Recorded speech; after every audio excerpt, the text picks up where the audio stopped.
Hello guys. Welcome back to my channel. Today's topic is super exciting, as you saw in the title, what if Deku awakened in Ulquiorra-Level Quirk? So before we begin, make sure to hit that subscribe button, smash the like button, and comment your thoughts down below. Now let's jump straight into this epic fanfiction.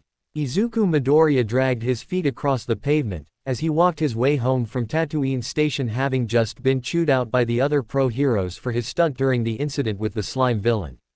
Their words of scorn still fresh on his mind as they belittled him for trying to save his classmate from the villain.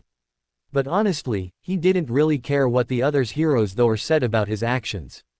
Because earlier he was told by his idol, the number one hero All Might, that without a quirk there was no chance of him ever being a hero. Growing up he had heard those words multiple times from multiple people and each one stung just as much. But to hear those same words from the man he looked up to tore his heart out and made him realize the true worthlessness of his dream. See, Izuku was classified as quirkless at a young age, one of a rare breed of humans that were born without amazing abilities. His mother had the ability to make small objects float to her and his father had the ability to shoot fire from his mouth. But somehow fate decided to rob him of his dreams to be a hero and make him just average.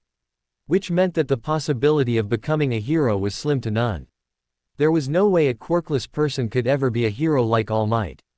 Maybe Kacchan's right, maybe I was just in the way, Izuku said to himself as he walked home. He always felt jealous of others being born with powers, while he was born with none. See, everyone in the world was born with amazing abilities that made you either super strong or turn your body into solid steel. It was a world filled with amazing and extraordinary things. Even his own fellow classmates had amazing abilities like Katsuki Bakugo, or as Izuku called Kacchan, had the ability to create explosions in his hands. Yet while he was belittled by the heroes for his reckless actions, they praised Bakugo for his braveness, even though he was the one held captive by the villain. So many people had these amazing abilities that would make them great heroes, yet he was one of the ones born without a quirk.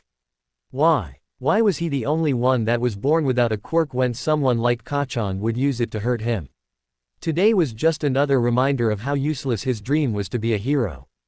How he failed to do anything right to save his friend, when he should have just stayed off to the side like everyone else. How he shouldn't have even bothered to try and help someone when he had no powers whatsoever, and how he should just give up on the ridiculous notion that he could be anything like All Might. And for a few moments in his life, he actually thought about giving up. At first, he just wanted to head home and forget about any of it. But for some reason, he decided to take a different route home. He decided that he needed to clear his head and just be by himself, sneaking away without anyone noticing where he was. Little did he know that his idol, All Might, was searching for him as he expected the boy to come down this alley. But oddly could not find the boy as he managed to slip by him. That's strange, I could have sworn he went this way. All Might in his deflated form said as he looked around. Where did he go? He asked as he looked around for the green-haired boy, hoping to talk to him about something that would change his life forever. Events would still take place, and a chance would still be presented to the boy. However, fate had something else in mind, something that would help him and change his life forever. Dagoba Municipal Beach Park. After a while, Izuku managed to wander off to Dagoba Municipal Beach Park, a beach that was known for the large amounts of garbage that was dumped or washed up on its shores. Izuku didn't know how or why he ended up there, but somehow, he felt drawn to this place. Like it was where he needed to be. But as he looked amongst the trash and the broken pile, he couldn't help but think it was the world just sending him a message. Telling him that his dream was garbage, unwanted and a waste of time, just like it was. He placed his backpack down as he walked onto the clustered beach and stared at the high amounts of garbage that towered over him. His eyes lost all forms of hope as he saw the mountain before him and compared it to his own life. How no matter what he did or how hard he tried, he was never going to be a hero. He was never going to be like All Might. He was just going to be Deku the useless, forever. You should just give up. There's no way can become a hero. A quirkless loser like yourself can never become a hero. A shit nerd like yourself could never be as awesome as I am. You should just give up now. I'm sorry, but you can't be a hero without a quirk. I'm sorry, I'm so sorry Izuku. You can't become a hero. Something inside him snapped as he screamed out into the empty sky, 1,000 emotions echoing in his voice as he fell to his knees. He held his head as he continued to scream his grief and agony at the cruelty that was the world for making him quirkless. The years of constant bullying, ridicule and torment flooding out his body as he just screamed his rage to the world until his voice was sore and hoarse. Tears streaking down his face as he cried for who knows how long, but had little care to what happened to him as he continued to scream. His gaze slowly looked up as with tear-soaked eyes he spied a large fridge in front of him. The large metal machine towering over him as his rage and grief overcame him and he swung his fist at the fridge. He screamed in pain as he clutched his fist, his hand red and aching as the impact of the metal fridge and his flesh had caused his hand to bleed. But he didn't care as he swung his other fist again at the fridge, only to have the same thing happen to his other hand. But again, he didn't care as he just mindlessly swung his fists at the fridge. Why? Why? It's not fair. It's not fair. Why was I born without a quirk? Why am I so useless? He screamed as he continued to punch the fridge. The metal barely budging as he just let his grief take over. Why can't I have an amazing quirk like everyone else? The metal bent slightly as he continued to hit the same spot. His fists aching and the bones in his hand shaking with every punch he threw and blood leaking from small cuts that split across the surface of his knuckles. Why can't I be like everyone else? His fist still struck the metal as the fridge started to bend in more. The pain traveling up his whole arm as his very being was shaking from the blows. But he continued to ignore them as he punched again. Why can't I be like them? Why can't I save people without a quirk? His fist continued to strike as the dent became bigger and deeper, all the while a skeletal-looking man with blonde hair watched from the distance.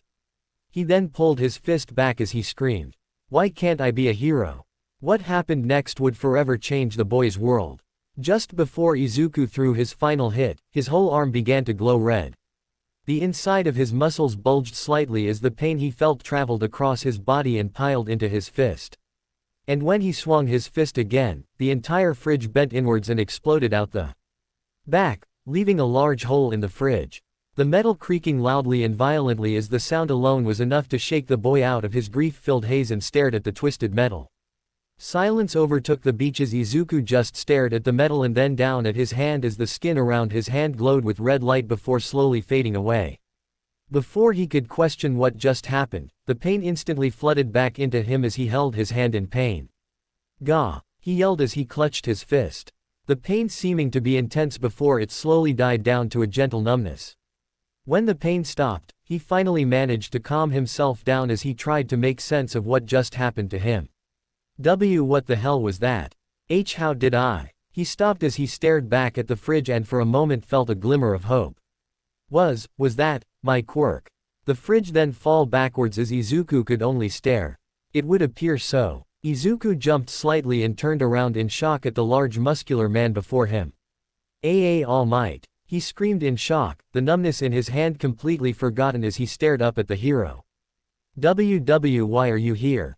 I thought you'd still be back with those reporters. He said as the man only laughed. Ha ha ha. Getting away from them was a piece of cake. Why? Because I am, All Might blurg. Izuku screamed in fright as his idol turned back into his skinny form and spat up a lot of blood. The mood was instantly killed as All Might then wiped the blood off his chin, as he stood in front of the boy. As I was saying, yeah, it looks like you've got a quirk after all, kid. Which is odd because you told me you didn't have a quirk. What, did you lie to me about it? Izuku instantly shook his head as he waved his arms around. No, I would never lie to you, All Might.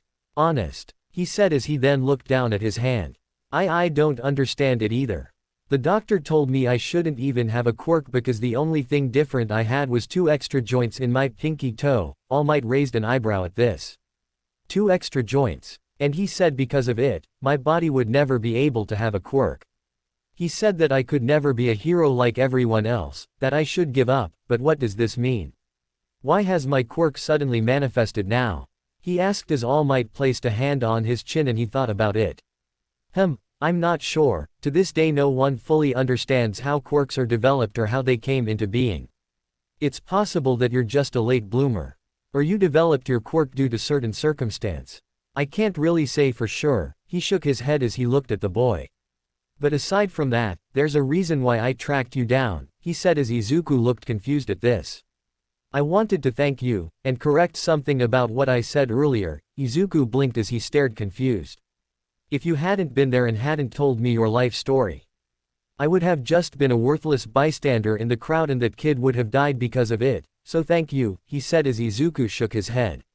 No, you got it wrong, I caused all this, I got in your way and it was my fault the villain got away in the first place. I'm not done, All Might interrupted, as Izuku looked back at him. Before, when you told me you didn't have a quirk, I belittled you and told you that you couldn't be a hero. And I realize now that's something that a true hero should never say, not when he stands by and does nothing.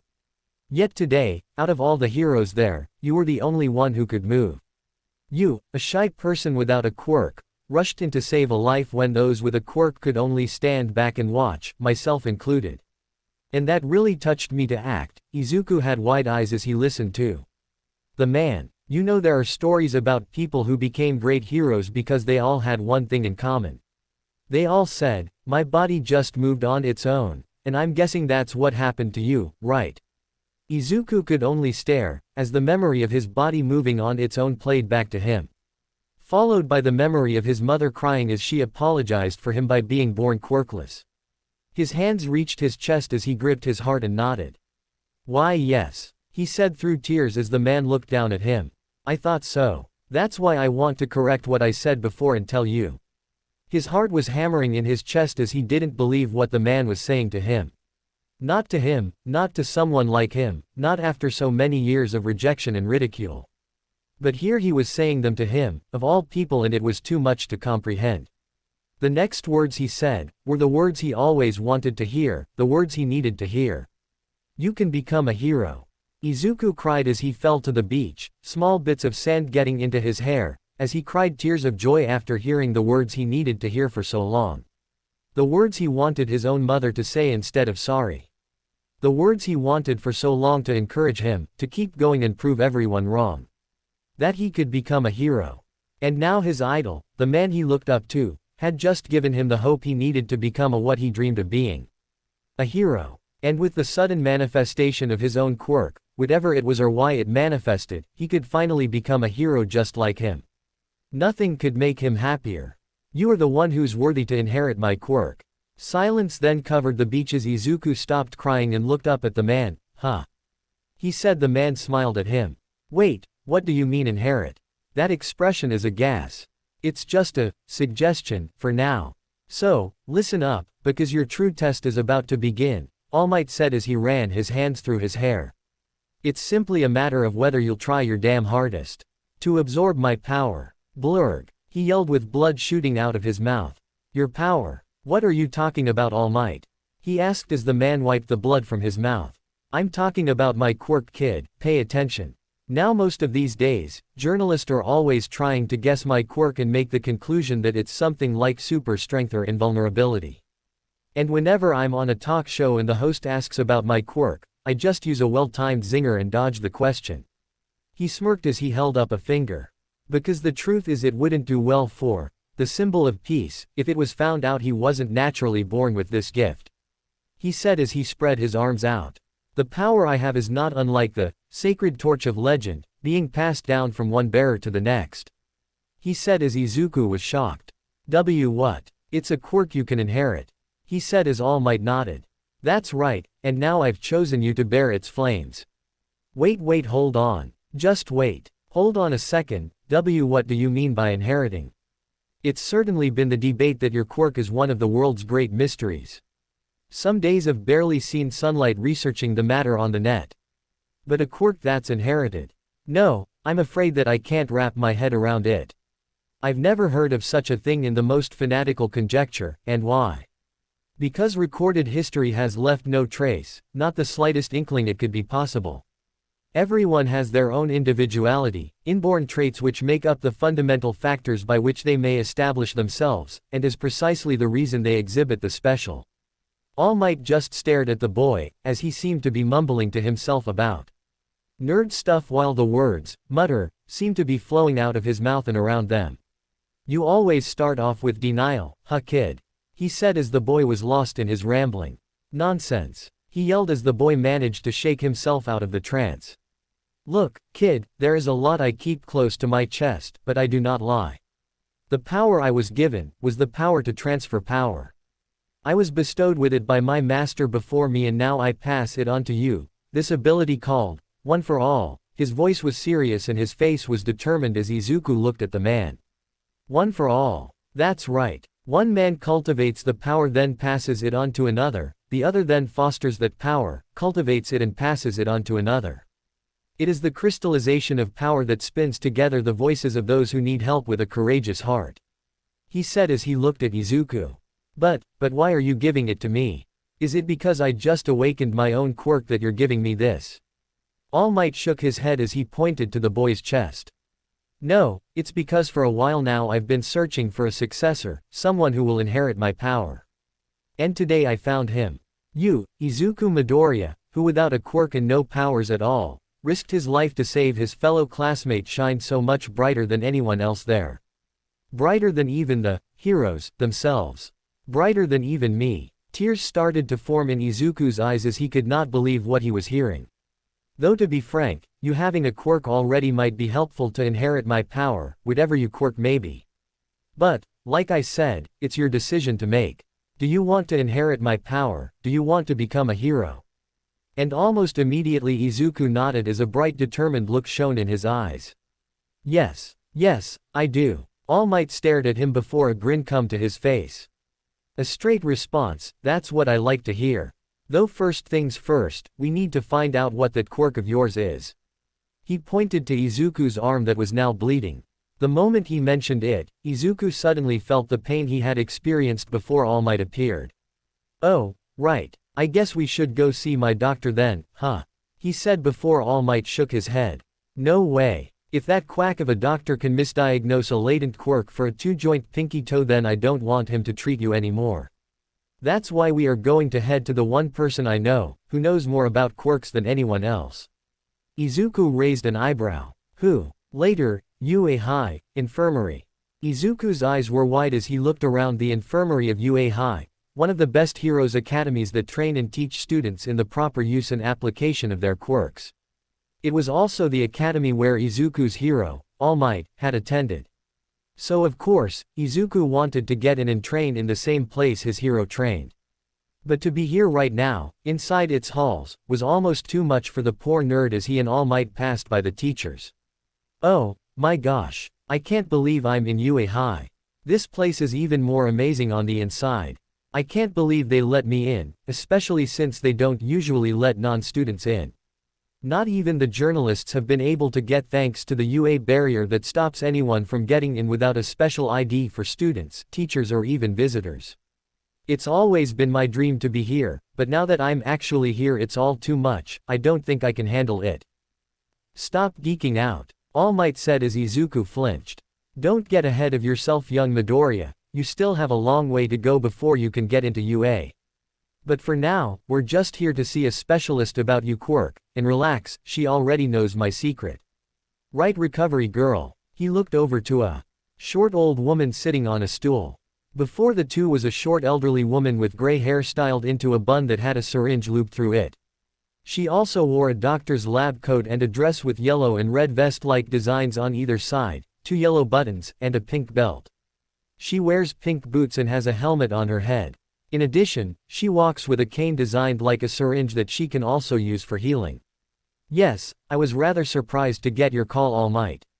I could have sworn you wouldn't start teaching here for another 10 months. She said as the man shook his head. Yeah, but then I found this kid and decided to make him my successor. Izuku blushed at the praise while recovery girl looked at the boy in front of her. Him. You've decided to give one for all to this kid?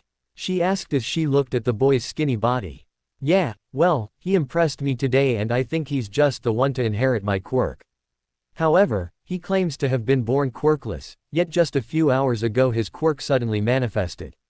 I was hoping you'd be able to help analyze and tell us what it is. He said as the woman raised an eyebrow. Just manifested. That's impossible, most quirks usually develop when they are 4 years old. You're telling me this boy just developed his now? She asked as the man nodded. I saw it with my own eyes, and from the looks of it, Midoriya here was just as surprised as I was. So, I was wondering if you could help. I'd rather not go back to his original doctor, he said as Recovery Girl sighed and nodded. Alright, let me run some tests, but first let me heal your arm, she said as the boy held out his arm to the woman. Her lips then puckered and planted themselves on the boy's arm. At first, Izuku was freaked out, before he noticed the blisters and cuts on his hands began to heal. Soon his skin was back to normal. Name: Chiyo Shuzenji aka, Recovery Girl. Quirk: Recovery. Her quirk allows Chiyo to amplify and speed up a person's healing process by extending her lips and kissing them. With this, some grave injuries requiring months to heal can be healed completely in a matter of seconds. The healing process, however, requires stamina from the receiver's part to work, leaving said receiver very exhausted after the process is completed. Wow, that's amazing, Izuku said as he inspected his arm. It was completely healed. Don't try to move around just yet. My quirk may have healed you, but it draws the healing ability from your stamina. You'll feel a bit dizzy when you get up from the chair, so take it slow, she instructed as the boy nodded.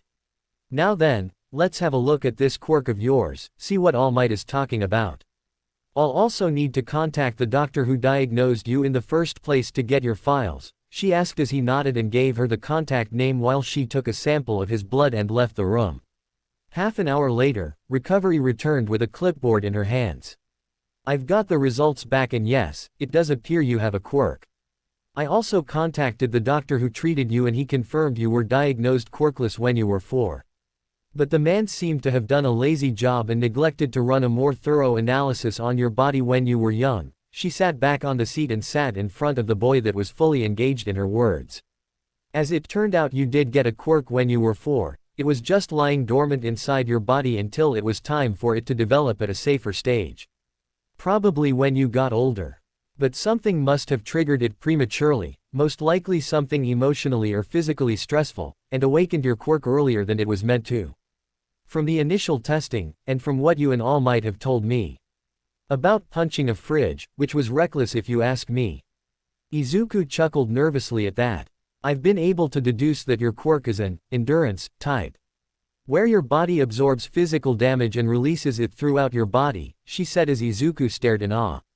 So, it's like that hero, Fatgum, who absorbs a person's attacks and releases it in one singular attack? He asked as the woman shook her head.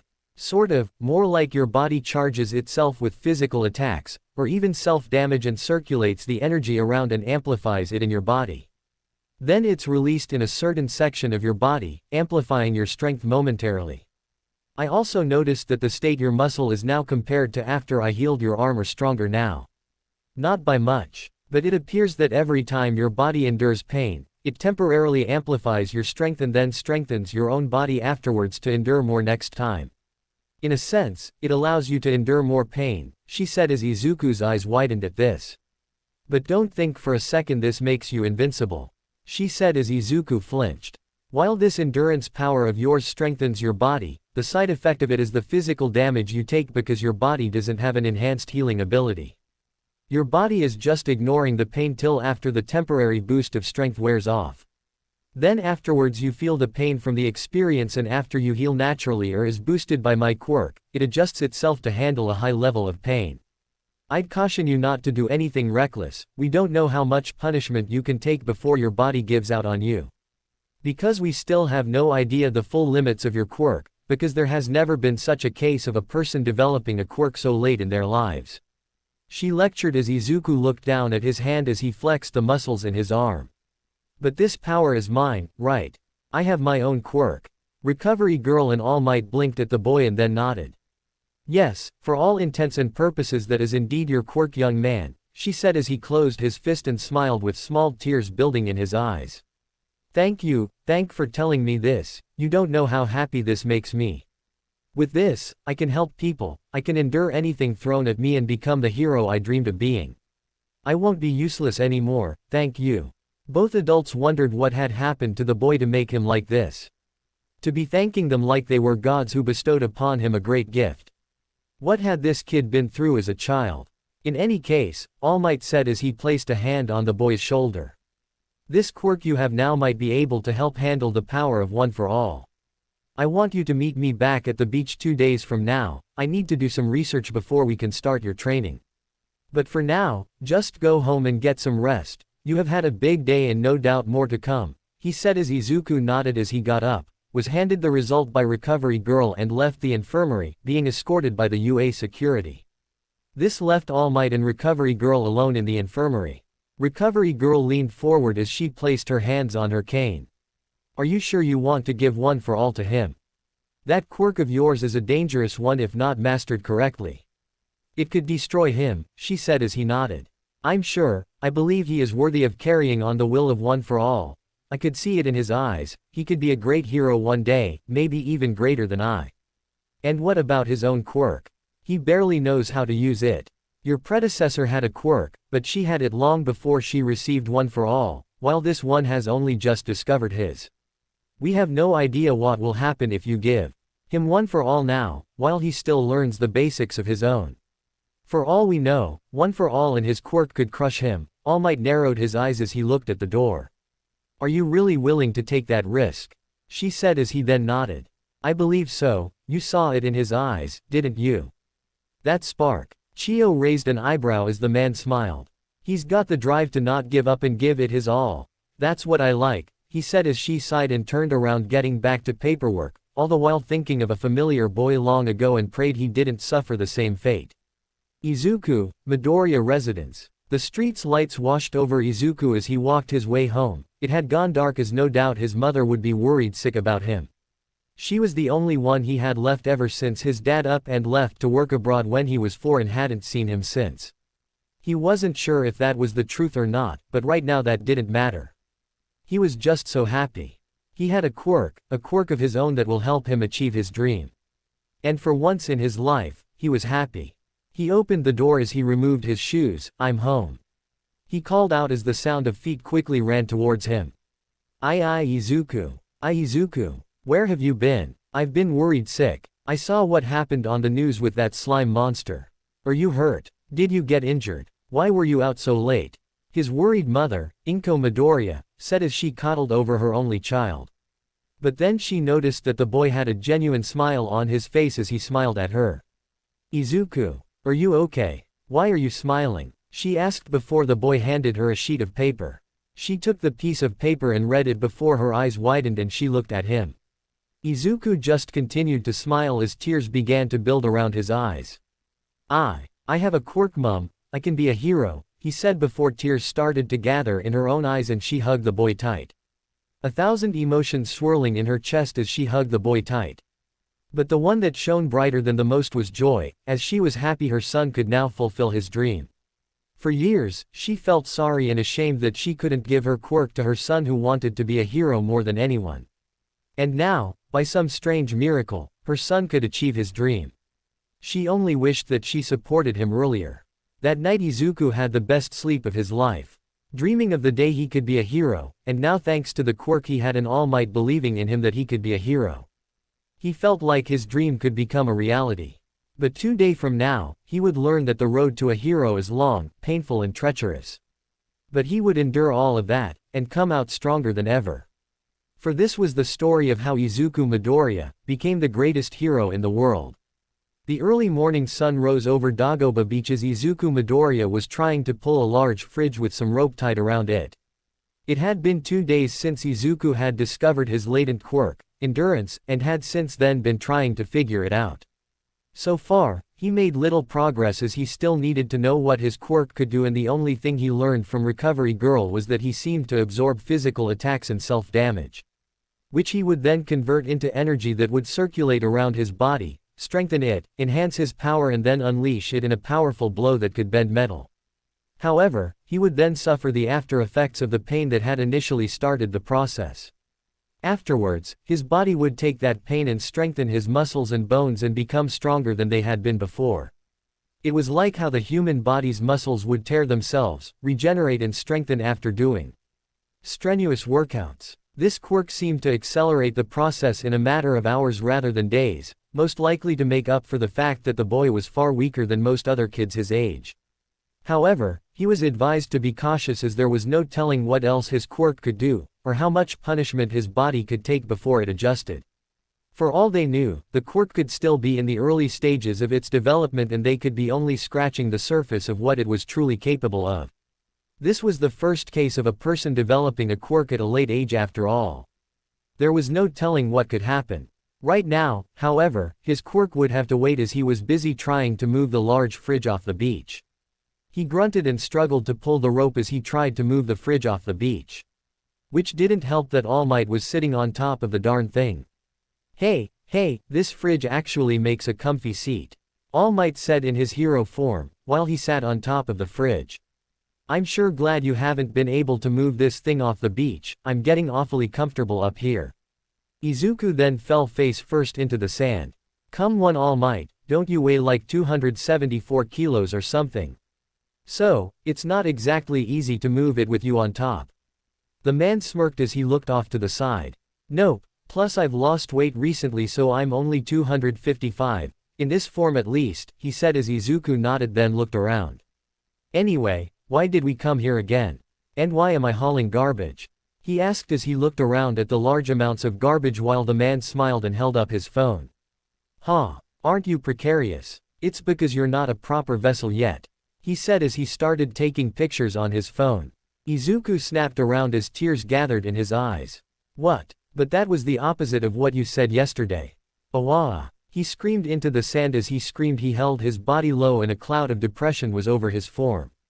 "Calm down kid, I'm talking about your body," he said as Izuku stopped and looked at the number 1 hero. "You see, One for All is unlike any other quirk that is known to mankind. It is the sum convergence from the strength of countless men. A body that's too weak and unprepared for that kind of power." A mental projection of Izuku's body appeared before them as its limbs and head exploded. "Your limbs would fly off and you'd explode," he said as Izuku blanched at this. "My limbs will what?" he yelled in fear as he held his arms together, but then blinked in realization. "Oh, I see, so this is a training exercise, right? To build up my body to handle your quirk?" he asked as the man nodded and held up his thumb. "Correct. But that's not all. See, this exercise is to also help you learn and master your own quirk, seeing as it only just manifested. Now seeing as you absorb physical damage that strengthen your body, I can only assume that it would be the same if you exercise your body on daily basis, pushing it beyond your limits and strengthening it faster than most humans," he said as he walked over to the fridge. "So, if we train your body harder, your quirk will enhance your strength as well as your body, thereby increasing your base level of strength, making you a more suitable vessel for One for All, faster. But the other reason was that this was the place your quirk finally manifested. I figured what's a more fitting place to train than here." He smiled as he looked around the beach. "But also, I feel sad that this place was left to rot, such a poor state it has become," he said as he tapped the fridge with his bare minimum strength and denting the fridge slightly. "Oh yeah, now that I think about it, the tide brings in all this stuff from the ocean and pile it up here. People took advantage of this and began illegally dumping stuff, which is why the neighbors usually avoid this place," Izuku said as he looked around and spotted the fridge he managed to bend out of shape when his quirk finally manifested. The young heroes these days are more focused on the flashy aspects of being a hero. Fighting bad guys and getting all sorts of fame because of it, he said as he placed his hand on top of the fridge. People have forgotten that heroes used to do stuff like this as community service before the harrowing gig got so popular. They can call it plain all they like. The fridge began to bend and break as he pushed it to the ground. But I refused to allow the basic fundamentals of what it meant to be a hero be forgotten. And with one push smashed the fridge flat in the large pile behind him. And that's how I'll teach you, young man. From the ground up. So, let's revitalize the horizon of this place, he yelled as Izuku could only look on in awe. You, young Midoriya, and your quirk will clean up this beach. And mark it as your first step to becoming a hero. Izuku looked at him and then the mountains of garbage as he felt the full weight of the task. This whole place, while learning to master my quirk, he said as he looked around. Isn't this a bit much? He asked as the man smiled. Midoriya, my boy, you're aiming to get into UA, right? He asked as the boy nodded. Why yeah, it was your alma mater after all, and I thought, What better place to learn how to be a hero than where you went? Ah, if that's okay. He asked as the man stared then laughed loudly. So, you're fixated on that, without thinking any deeper. What an otaku, he proclaimed as Izuku flinched and tried to hide within his arms. I thought I made this clear, this isn't an occupation where a person without a quirk can take it lightly. It may be different now that you have a quirk, but it will still be difficult nonetheless, especially because you've only just discovered your quirk and the extreme difficulty of UA's requirements. He looked back as he stared into the boy's eyes. The people who are entering this exam have trained harder than you and had more time to understand their quirks, so you'll be at a serious disadvantage. There are only 10 months left until the UA entrance exam, so we need to master your own quirk and make you into a suitable vessel in time by that date, he said as he turned around and held out sheets of paper. Quote, that's why I've drafted together this. The aim to pass American Dream Plan. The surefire way to both master your quirk and make you into a suitable vessel in time for the exam, he said as Izuku read over the whole thing. You've really thought of everything, even down to when I sleep, he said as he looked over, as All Might had placed his hand on his shoulder. I'm not going to lie, this training is going to be hell. Are you sure you want to continue this path? He asked as Izuku looked at the paper in his hand as he thought about how hard this would be.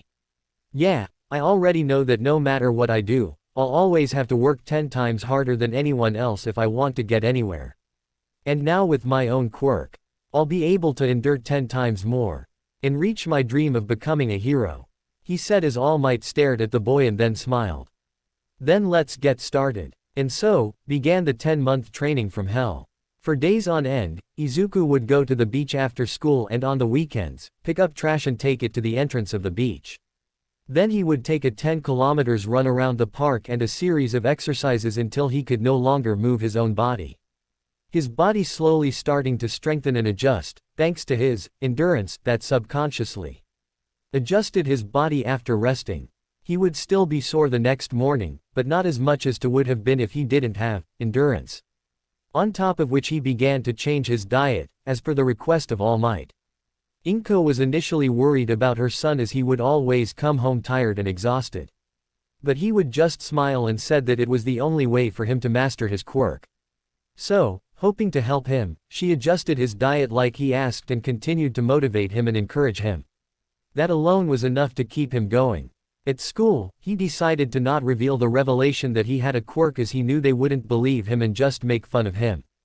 Bakugo would just bully him even more if he did find out. So, he endured their jests and their comments as he knew that he shouldn't pay them any mind. All that mattered to him was that he had a quirk now and that he would become a hero. Seeing that he had a newly discovered quirk, All Might had thought it would be best if Recovery Girl acted as his personal physician and helped the boy understand the limits of his quirk. Which meant every week after training, he would go over to UA and have a regular checkup with Recovery Girl, seeing as she was the one who confirmed he had a quirk. She kept a log of all his activities from his diet, changes in his body and any new developments that might have happened with his quirk. Nothing significant happened, but it was always safer to document anything that happened in case it did. It was still amazing for him to be in the halls of UA earlier than most, which only made him want to push himself harder to get in. But Recovery Girl would then scold him for pushing himself too hard and making her heals his injuries all the time. To which the boy would apologize and promise to try harder not to hurt himself. Not that he could help it.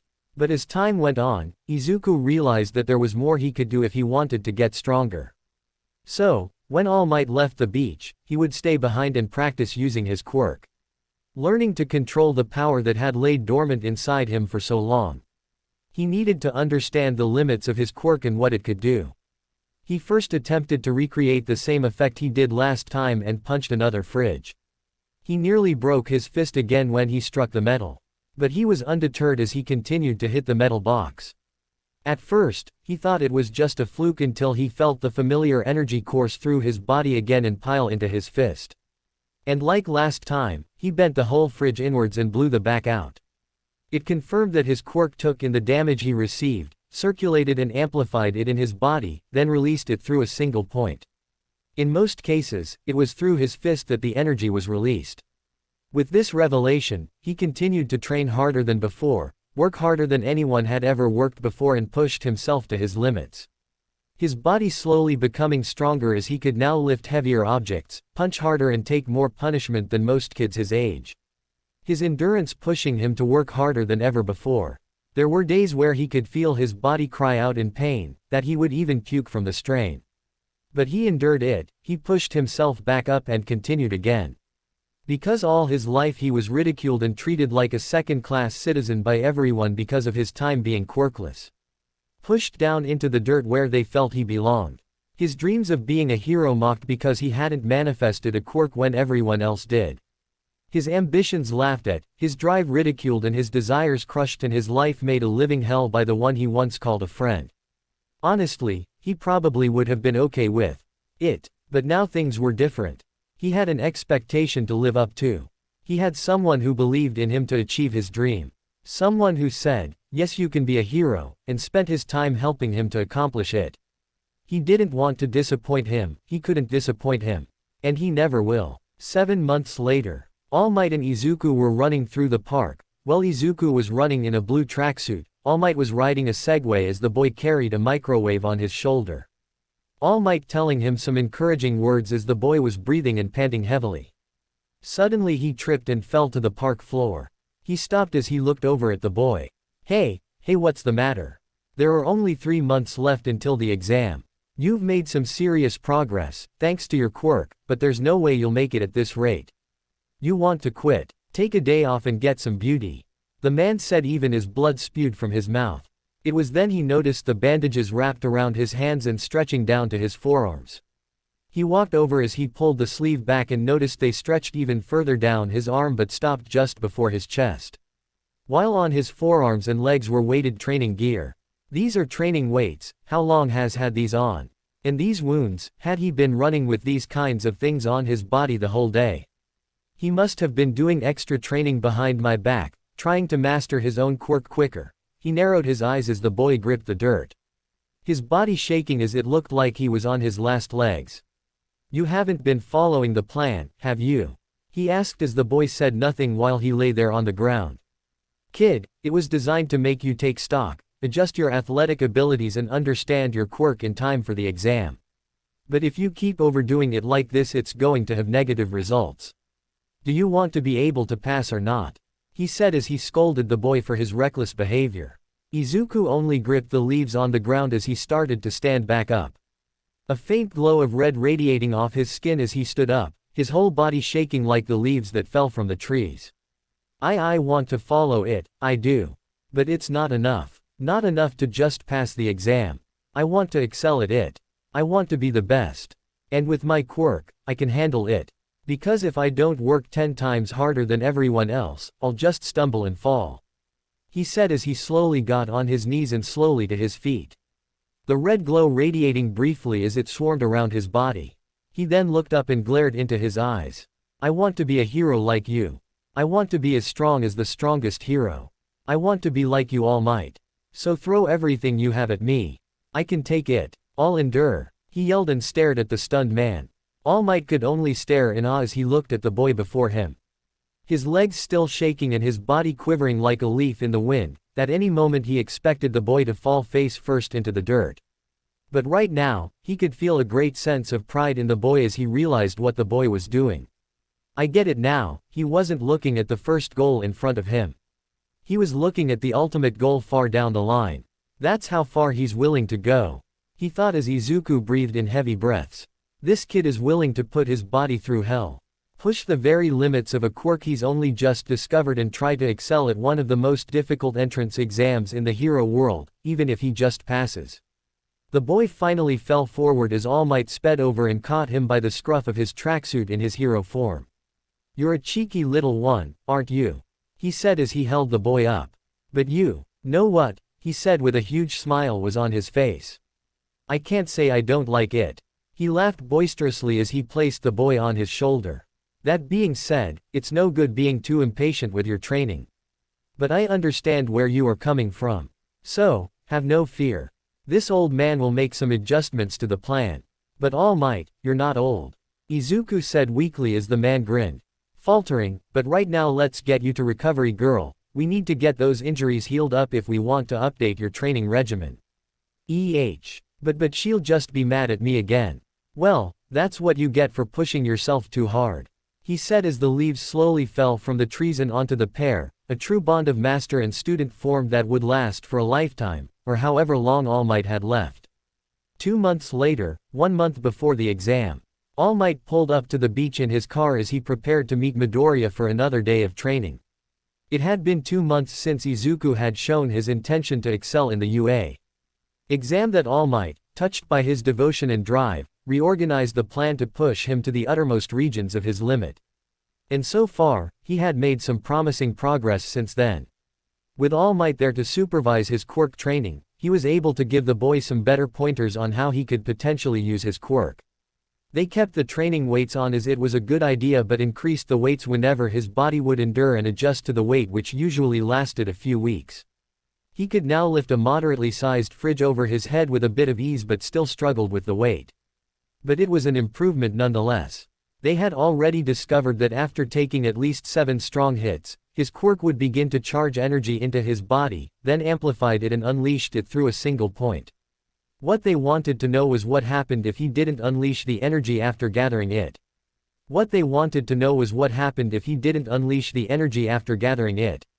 After a quick test, they discovered that if the energy wasn't released, it quickly died out, losing the boost of strength that could bend a fridge in half.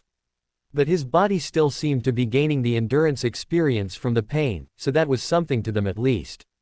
Izuku's endurance quirk was a strange one indeed.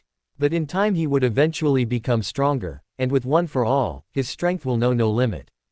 Provided he masters with the power first. But they still had a month left until the exam, so hopefully, he could finish the beach by then.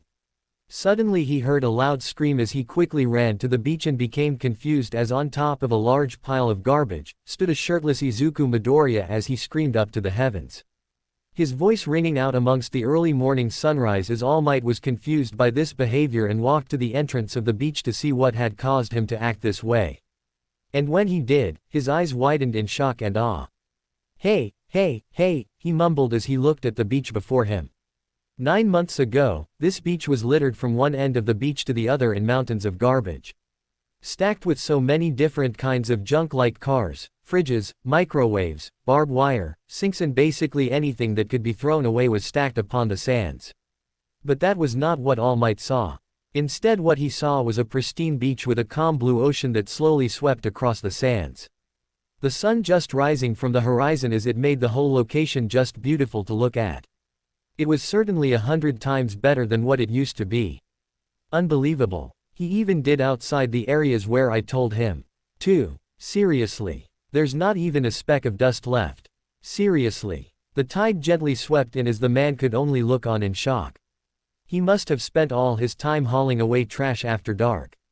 He looked back to the boy as he noticed he once again had bandages wrapped around his arms. Small stains of blood dabbing the bandages as he had no doubt used his quirk to speed up the process. He must have pushed his quirk to the absolute limit, giving him the strength to haul the large parts away. He finished with a whole month to spare before the exam starts, he said as he felt a swell of pride in his chest and looked back to the beach. Oh my goodness, he yelled as he shifted to his hero form. Just as Izuku wobbled on his feet and fell off the large pile of garbage, All Might dashed forth and caught him in midair as he gently cradled the tired boy in his arms. You earned yourself a rest, kid, you did good, he said as Izuku weakly smiled up at the man. All Might, I did it, he said as the man gently placed the boy on the sand. You're telling me, kid, you got the whole thing done with a month to spare. You haven't just surpassed my expectations, you blew them out of the water. He praised as the boy smiled until he held up his phone to the boy. Look at this, he said as Izuku focused his vision on the photo and stared at it. The photo was that of himself, 9 months ago, the same day All Might told him his body wasn't a proper vessel. Why was he showing him this? He wondered. That was you, 9 months ago, when you first discovered your quirk and began to train under me, he smiled as he looked at the boy. But look at you now, he said as he looked over the boy's body. No longer was he the skinny boy he had first met, as he was now packed with muscles. Not overly large like bodybuilders, but they were still impressive nonetheless on the boy. You did really, really good, he said as then gestured to the large pile behind him. We've only just begun to scratch the surface of what lies before you, but right now, you are a bona fide vessel, he said as Izuku looked at the photo on the phone then down to his bandaged hand. He gripped his fist as small tears peeked at the edges of his eyes. I feel like I've cheated somehow, he said as All Might raised his eyebrow at the boy. You spent so much time on me, helped me learn how to use my quirk when I had only just discovered it. I can't help but feel blessed, he said with tears running down his face. But to his surprise, the man merely shook his head. That's not true, young Midoriya, I only showed you the path. All this, you did on your own, this was your own strength, he said as Izuku nodded and wiped away the tears. But, no more crying, now it's time for the award ceremony. And because you managed to get us a whole month extra, we have some extra time to help you handle my quirk better, he said as he then plucked a strand of his hair. This is something I was once told. Something you receive because you're lucky and something that you're given because you are recognized as different in essence, he said as he flashed back briefly to long ago when he stood before his master as he remembered these exact words. Take that to heart, this is the power you earned because of your own effort, Izuku nodded as he gripped his fists. In his mind, he felt a sudden burst of pride and joy as his idol praised him for his dedication. It was the single greatest moment he had ever felt in his entire life, right up next to being told he could be a hero by the very same man. He had worked his butt off, he had endured so much pain and so much suffering that any other person would have given up by now.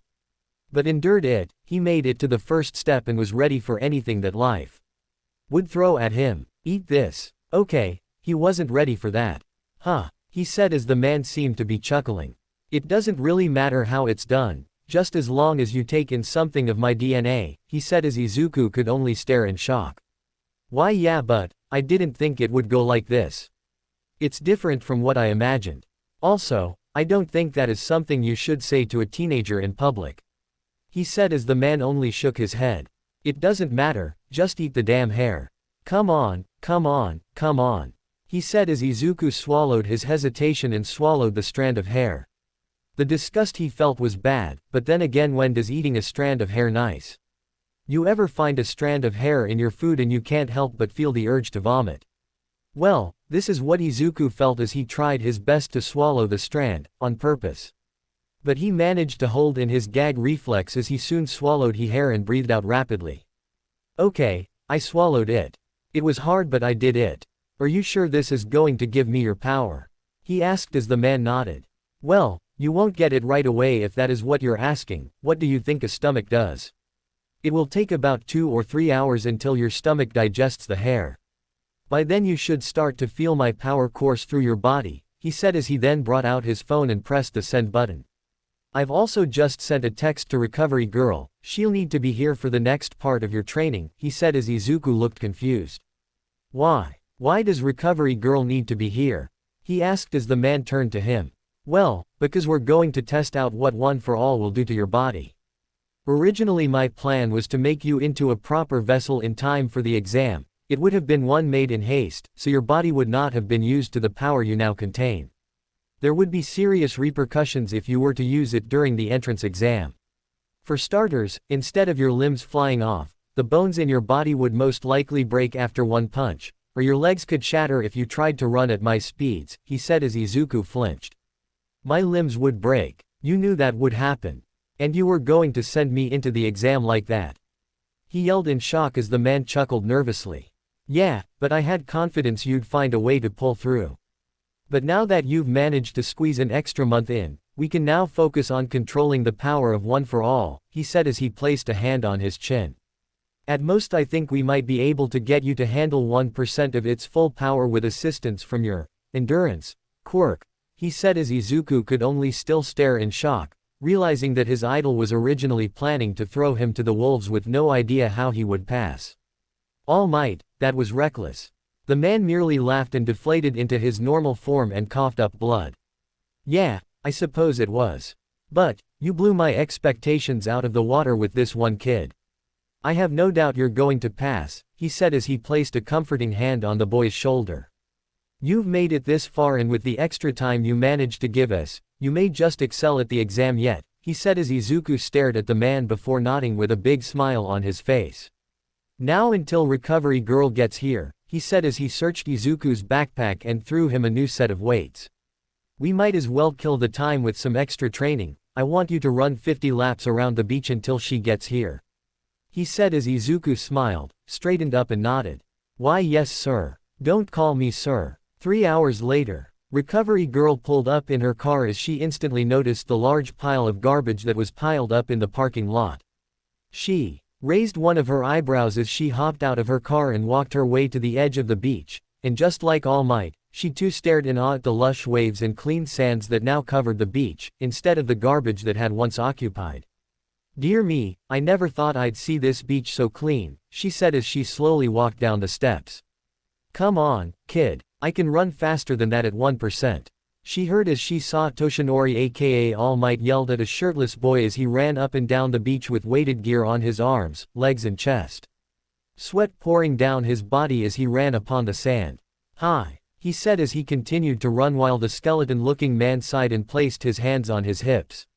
He really is just like you, Toshinori, he heard a voice said as he turned to see Recovery Girl standing on the sands. I remember when you used to do this sort of thing with your master long ago, she said as the man nodded and looked at the boy. Did he clean this whole beach by himself? I hope you're not putting anything dangerous into his head. The boy is reckless enough as he is, she asked as he shook his head. I'm not, trust me. The stubborn kid just completely caught me by surprise when he finished a month earlier than I expected. Teenagers these days, so full of surprises. But, honestly, it's a blessing. He's going to need all the time he can get if he wants to harness one for all properly and not break his limbs, he said as Izuku finally made it back and breathed out heavy pants as a light sheen of sweat was dripping down his brow. Hey, young Midoriya, he suddenly heard as he turned his head. Come on, it's time, he said with a serious voice as Izuku noticed Recovery Girl and nodded. He removed the training weights off his body as he quickly slipped on one of his All Might t-shirts. He soon stood before the adults as a sense of trepidation lingered in the air. This is it, kid, the 9 months you spent training have finally led to this moment. It's been 3 hours, so my hair should have digested and my power should now be coursing through your entire body, can you feel it? He asked as Izuku looked at his chest as he placed a hand over it. I think so, he said as the man nodded. Alright, the first thing we're going to do is see how much your body can handle before it succumbs to the backlash of One for All. Then we'll see if it will have any effect on your endurance, Quirk. He then pointed to the ocean as he narrowed his eyes. I want you to punch with all your strength towards the ocean. Channel all the power you can think of and just let loose, he said as Izuku looked between him and the ocean before he nodded. Okay, what you want to do, is squeeze your buttock, and scream inside your heart. Smash, he said as the boy raised an eyebrow and the man shrugged. It just helps to activate it, he said and nodded as he walked over to the sea. He then stood at the edge of the beach as the waves lightly tapped at the edges of his toes as the cool sensation washed his feet and then closed his eyes. The wind gently blew across his body as the smell of salt water and sand filled his sense, while the sound of the waves brought him a strange sense of peace and calm. He breathed out as he opened his eyes and pulled back his fist. The moment he did, he could feel a surge of energy radiating inside of him, traveling across his arm as veins of red appeared all over the skin of his right arm. Then, squeezing his buttocks, he flung his fist forward as he screamed at top of his heart and lungs. Smash! The moment he swung his fist, an enormous shockwave blasted off his fist and shot across the ocean, traveling nearly 30 kilometers away, as the shockwave created 2 large walls of water that speared out into the sky, creating a brief rainbow of color, and walls of water lingered in the air for a moment before crashing down and sent a small tidal back to the beach. Both All Might and Recovery Girl looked on in awe as they were the first to witness this amazing display of power. But that was soon followed by a scream as his entire right arm was now a dark red, with the bones in his arm snapped and broken. His forearm was cleanly snapped in two as it dangled helplessly in its skin while his knuckles bled profusely. He gasped and gritted his teeth in pain as great shocks of pain traveled through his body. He could instantly feel his quirk activate as it gathered the energy and amplify it within his body as his skin briefly glowed red.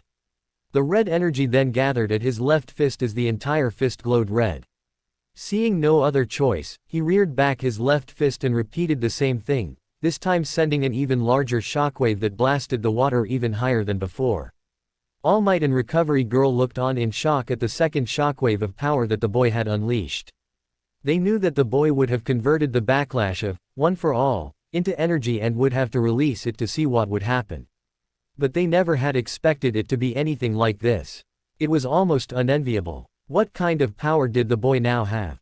The waves then came crashing down as Izuku let his left arm drop. Like his right, the bones in his left arm had shattered and dangled helplessly at his side. Midoriya! Toshinori yelled as he quickly ran over to the boy as he gasped and grunted in pain, Recovery Girl right behind him as she quickly began to look over the boy's arms. He managed to catch the boy as he fell backwards and resorted to his hero form to support him. Midoriya, my boy, are you alright? All Might said as he held the boy. I knew that you would convert the backlash into energy because of your quirk, but I never expected it to be that powerful. How are you feeling, my boy? He asked as Izuku grunted and gasped in pain. Gah, I feel like my arms just got hit by a bus. Arg. He managed to grunt out as it was clear that the second shockwave had rattled his bones with that one. Recovery Girl tentatively held up one of his arms as she inspected the damage. It looks like the bones in both your arms has completely snapped from the pressure. Your quirk was barely able to handle the sudden rush of energy from One for All, and it did the best it could to reduce the damage. Though looking at the damage, not by much. She said as she placed the arm back down on the sand, she then went about healing him as she used her quirk on him. It took only seconds, but his arms were soon fully healed, but it left the boy briefly dizzy. Recovery Girl then grabbed a hold of his arm as she inspected the muscles. Just from looking and feeling the muscles in your arm, I can already tell that your quirk has already attempted to adjust and strengthen the muscles in your arm from the backlash of One for All. But from what I can see, it doesn't look like it can fully handle another full blast. Not yet anyway. It seems that One for All is just too much to endure in just one go. I would hazard a guess you will need to train with One for All multiple times at a lower level if you want to be able to adjust your body to the feedback. But this does confirm that your quirk and One for Alls are a dangerous breed together, but also very useful to adjust to it, she said as she glared at the boy. I warned you that your quirk wouldn't make you invincible, you need to be more careful. Recovery Girl scolded as Izuku flinched and hung his head. Seriously. You need to be more careful. You need more time to master this quirk, especially with the exam. Next month, she said as she looked at his arm and All Might deflate back to his normal form. Well, to be fair, the plan was to make him a suitable vessel to hold One for All so he wouldn't immediately explode from taking one step. Though to be honest, at the time I assumed we would be finished on the day of the exam. But, thanks to the entertainer here, he said as Izuku blushed. We now have a chance to properly train with One for All, thank you for your help, Recovery Girl. He said as the elderly woman sighed and massaged her forehead. Just be careful, I'm not going to always be around to heal your wounds, there is only so much I can heal and death isn't one of them. I need to head back to UA now, I have to prepare my supplies for the exam. See you later, All Might. And Midoriya, she said as the boy looked at her. Remember what I said, this quirk doesn't make you invincible, it just allows you to endure more pain than most. No one is fully immune to pain, so don't do anything reckless. She scolded one last time as he nodded his head rapidly and she began to leave the beach. All Might and Izuku were then left on the beach as the boy managed to get past the side effect of Recovery Girl's quirk and stood back up. So, now that you've had a taste of One for All, how would you describe it? He asked as Izuku blinked and then tried to think. It was a bzzzt, no more like a whoosh, ah. I know. It was like putting an egg in the microwave and watching it explode. All Might coughed up blood as he laughed at the analogy. That's a pretty dull way of looking at it. But it's definitely unique. He laughed as Izuku blushed and tried to hide his face in his arms. But anyway, if that's how you see the power of One for All, then we need to spend the next month getting you to control how much watts go through you, or simply learn how to lower the timer. We just need to get you to imagine the egg not exploding in the microwave. A microwave, you are one hell of a kid, aren't you? he said as Izuku looked embarrassed but nodded. But not only that, he said as he then buffed up and stood before the boy. We need to make sure you're able to fight with One for All, so we're also going to do some sparring sessions. He said as Izuku looked up at the man. Huh, he said as he looked at the large man now, sparring. He said as the man nodded. This extra month you've given us has made me realize that all this time I've been trying to get your body used to One for All, I hadn't considered teaching you how to fight with it. But now that we have this time, I will help you control the power of One for All, and use it so you don't freeze up in the exam. It won't be at 100% but I can promise you, that you will have some control over One for All. And make it into UA. He said as he placed his hands on his hips. Izuku Midoriya, are you ready to learn how to use my power? To pass your exam and take another step to becoming a hero?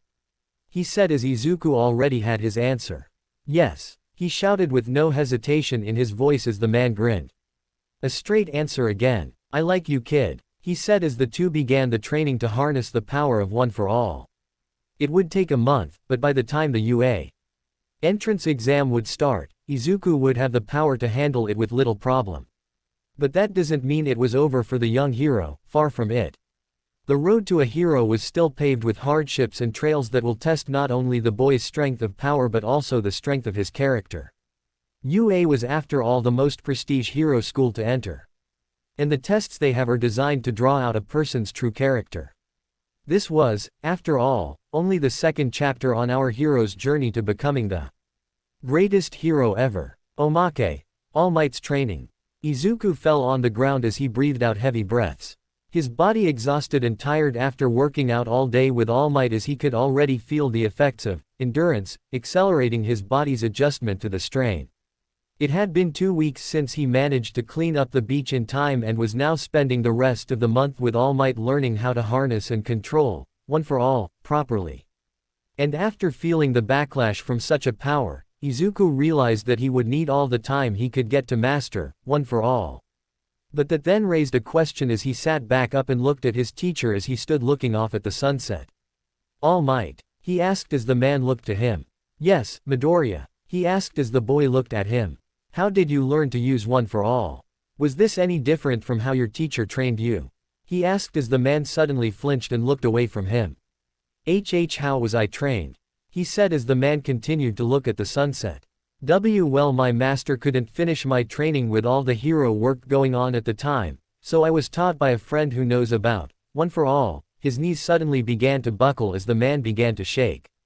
And his training method was a little more different than what I'm doing, mostly because my body was stronger at the time, so I had no problem containing One for All. Stop shaking legs. He said as he slapped at his thighs to get him to stop shaking. All the while Izuku could only stare at his idol as he was shaking like a leaf in the wind. He's terrified. What kind of man was this teacher of his? He thought as he somehow imaged the man who taught All Might was some terrifying person of unbelievable power.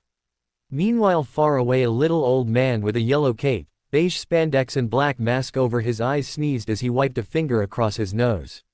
Oh, Toshinori must be thinking of me. The man said as he enjoyed a light meal. UA. High School Hero Course, a training school where those who are desiring to become recognized as pro heroes must attend if they want to receive the proper qualification. There were other academies and courses across the country, but UA's was the most competitive and the most popular because of the many great heroes of the modern age that had attended and graduated from these halls. Such as the hero who refused a National Honor Award, the #1 hero, All Might. The hero that resolved the most incidents in history, the fiery hero, Endeavor, who was also ranked as the #2 hero. And the winner of the Best Jeanist Award 8 years in a row and ranked the #4 hero, Best Jeanist. Graduating from UA Academy was a requirement if someone wanted to become a great hero. And it was part of Izuku's goal to make it into this academy and become the greatest hero the world would ever know. So, you could understand why Izuku was a little nervous about standing in front of the school. Sure, he had been here multiple times but it was mostly to get checked up by Recovery Girl to analyze his quirk, and even then she would scold him for being too reckless while training. But now, he was going to attend the entrance exam and make his way into this academy. This was his next step into becoming a hero. Izuku breathed a calming breath as he tried to get his nerves under control. You can do this, you've been training for this, and you have your own quirk now. So, this should be a piece of cake, right? He asked himself as he looked down at his hand that was bandaged up. It had been a month since he had acquired the power of One for All, and in that time, he and All Might spent the remaining time training him how to use it, as well as how to properly fight so he wouldn't freeze up during the exam. It was difficult at first, learning to lower the power of the quirk so that it wouldn't damage his body. There were times where he either made it too low or pushed it too high. He had broken his arms and legs on several occasions that a number of times he had to be healed by Recovery Girl. By now he was afraid she would blow a gasket, constantly scolding him for his reckless behavior. Then she would scold All Might for not trying harder to teach him better. Eventually, Izuku managed to harness 1% of One for All, meaning he could now channel the power into his limbs without suffering any blowback. Which was only possible, thanks to his quirk that took the damage from One for All and strengthened his body for the next time he used it. However, that isn't to say there weren't any complications.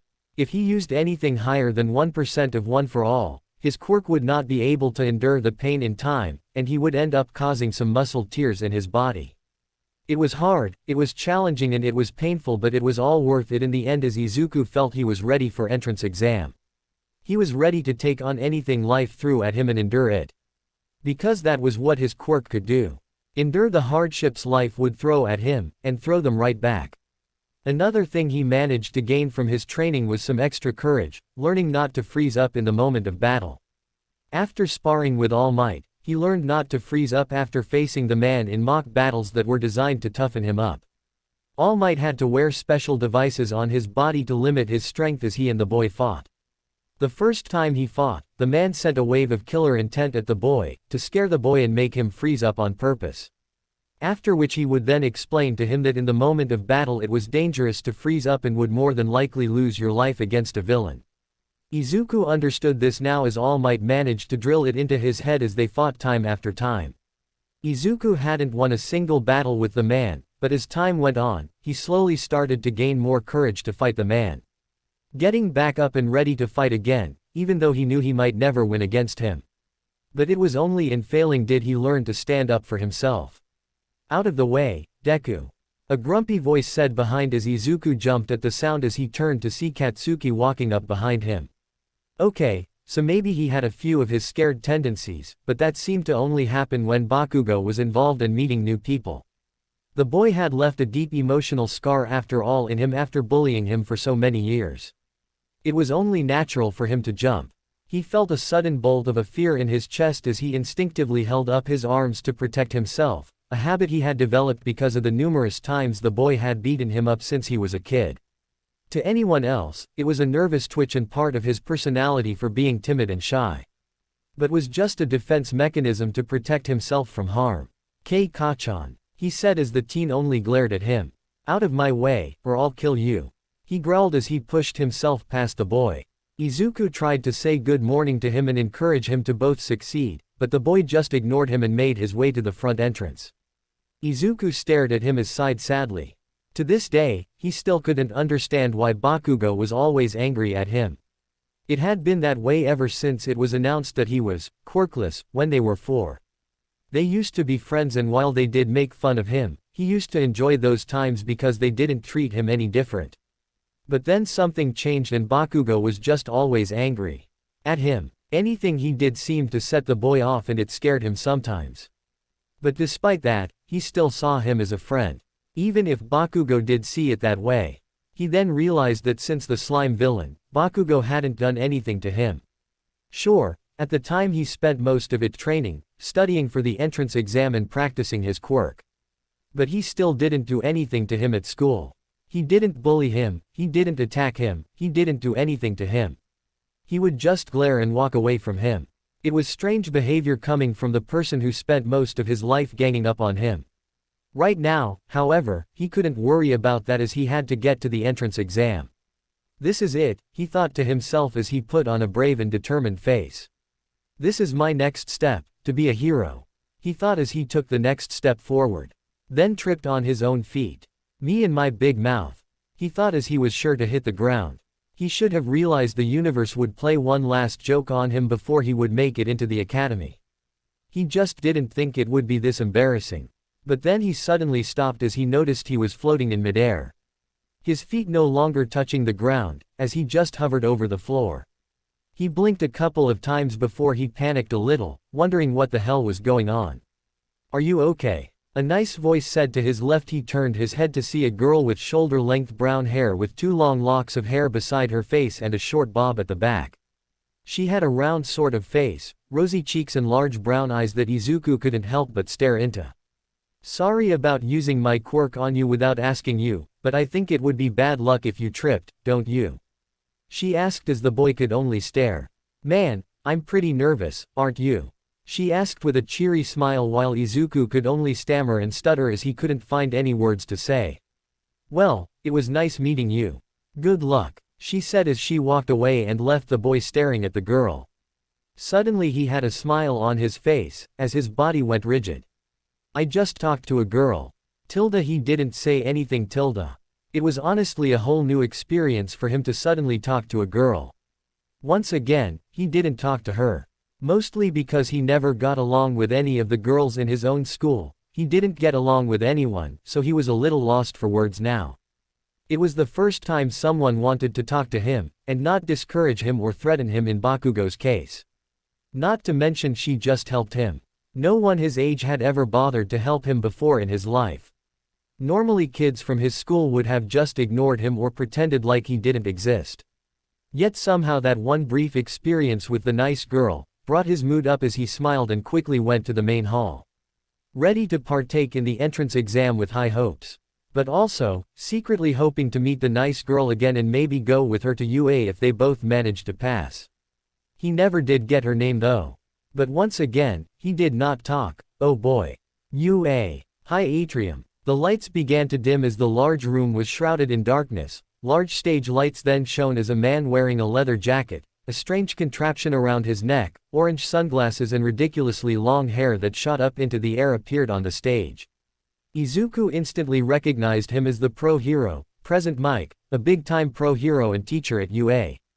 "Hi. All right examinees, listen up. Welcome, all to my live show. Hope you all are having a great day. Now, everybody say hey," he yelled using his quirk and listened for a reply. However, all he was met with was silence.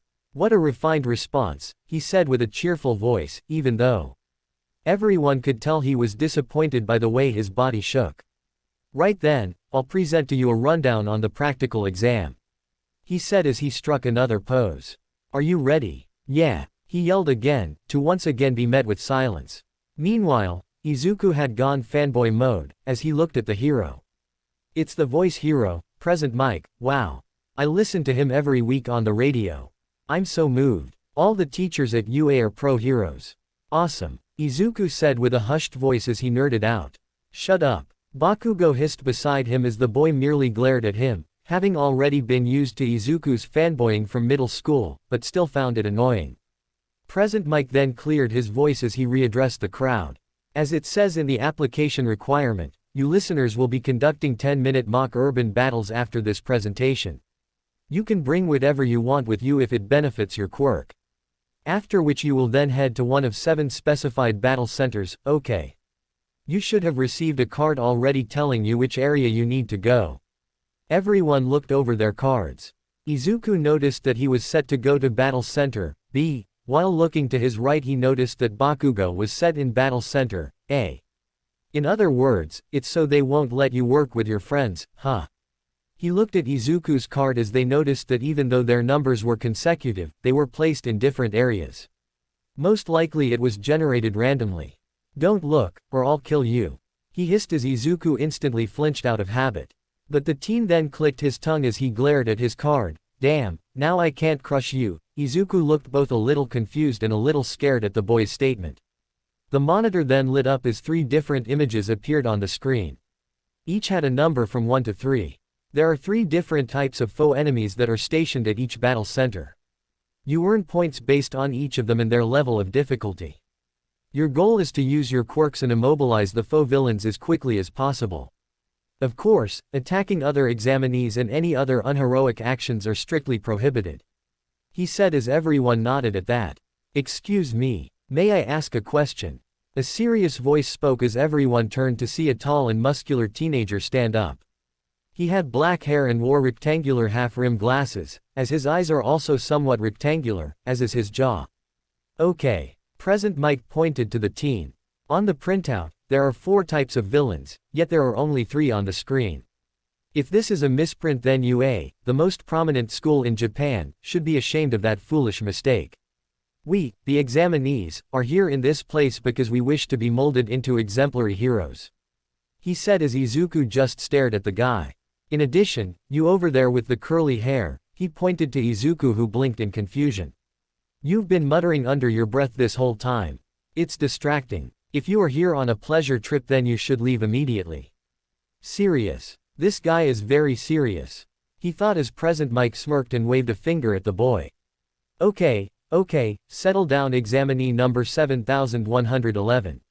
Thanks for the great message. But I assure you it is no misprint. The 4th villain is worth exactly 0 points. This guy is more of an obstacle than anything. There is one in every center of the battlefield, an obstacle that will go crazy in narrow spaces. It's not impossible to defeat, but there is no reason to defeat it either. I recommend you listeners try to avoid it. He explained as the tall teen then bowed. Thank you very much. Please excuse my interruption, the tall teen proclaimed as he bowed to the man, who just stared at him then shrugged his shoulders. Well, that's all from me. Finally, I'll give you listeners a present, our school motto. Everyone listened in. The hero Napoleon Bonaparte once said, a true hero is someone who overcomes life's misfortunes. So, young listeners, go beyond, plus ultra. He said as the words appeared on the screen. Now everyone, good luck suffering. He said as he left the room. Eventually, everyone moved out of the atrium and headed to the locker rooms to change into their sports gear. Izuku wearing his light blue track suit as he prepared himself for the test. But he waited until nearly the last person was out before he began to remove the training weights that he had under his clothes the entire time. He had on a vest that weighed roughly 10 kilograms with arm sleeves and shin bands that weighed 3 kilograms each. Altogether, Izuku had been wearing roughly 22 kilograms of extra weight on his body the entire time. This was due in part to his training, when he started to wear weighted clothing for his quirk to strengthen his body. He debated whether he should continue wearing them for the exam or not. But seeing as he wanted to excel and make it to the top 3, he decided to take them off for the exam. Instantly he could feel his body become lighter as he felt all the weight literally fall off his shoulders. He then stuffed them into his backpack, placed into the spare lockers provided and left for the bus. His determination to excel set as he boarded the bus to Battle Center B. A few minutes later, Battle Center B. The battle centers at UA Academy were special training areas where students of UA would practice using their quirks. But during the entrance exam, the battlefields would be used to test examinees from all over Japan to be evaluated on their performances. The battle centers themselves were a scale replica of a small city, complete with buildings and streets. It was a suitable location for students to learn about how to be a hero in urban environments as well to grade them without damaging any of the real city's properties. Izuku looked up in amazement as the doors to the training arena as he felt the familiar trepidation swirling inside of him. But he manages to get himself together by slapping himself in the face. This is enough to shock him back and calm his nerves. Relax, you've trained for this, you have your own quirk and All Might's power. This should a breeze, he reassured himself as he looked around at the many examinees that had gathered to partake in the exam. But still, there are a lot of people here. I wonder if I can actually do this. It was then that he spotted the girl from this morning as she was wearing a black and white track suit with the sleeves rolled up and a white t-shirt showing from the open zipper. Oh, it's that nice girl from this morning. Should I go over and say thank you? I never did get to ask her name and thanked her. He was about to walk over when a voice spoke to him. I see what you're up to, you're planning on measuring that girl's level of concentration, aren't you? A familiar voice said as Izuku turned around to see the same tall teen from the presentation, wearing blue skin-tight gym clothes with the legs cut off at the knee to expose 2 engine-like growths on his calves. Who exactly are you, my friend? I hope you're not planning on distracting her and your fellow examinees, are you? he asked as Izuku instantly felt scared of the serious teen. His declaration managed to gain the attention of the other examinees as they all began to look at the boy and whispered to themselves, saying that he didn't look that tough and that they wouldn't have to worry about him being a challenge. They felt lucky. It honestly hurt Izuku inside. It was like middle school all over again. People talking poorly about him and saying that he would be good for nothing and should just give up on his dream.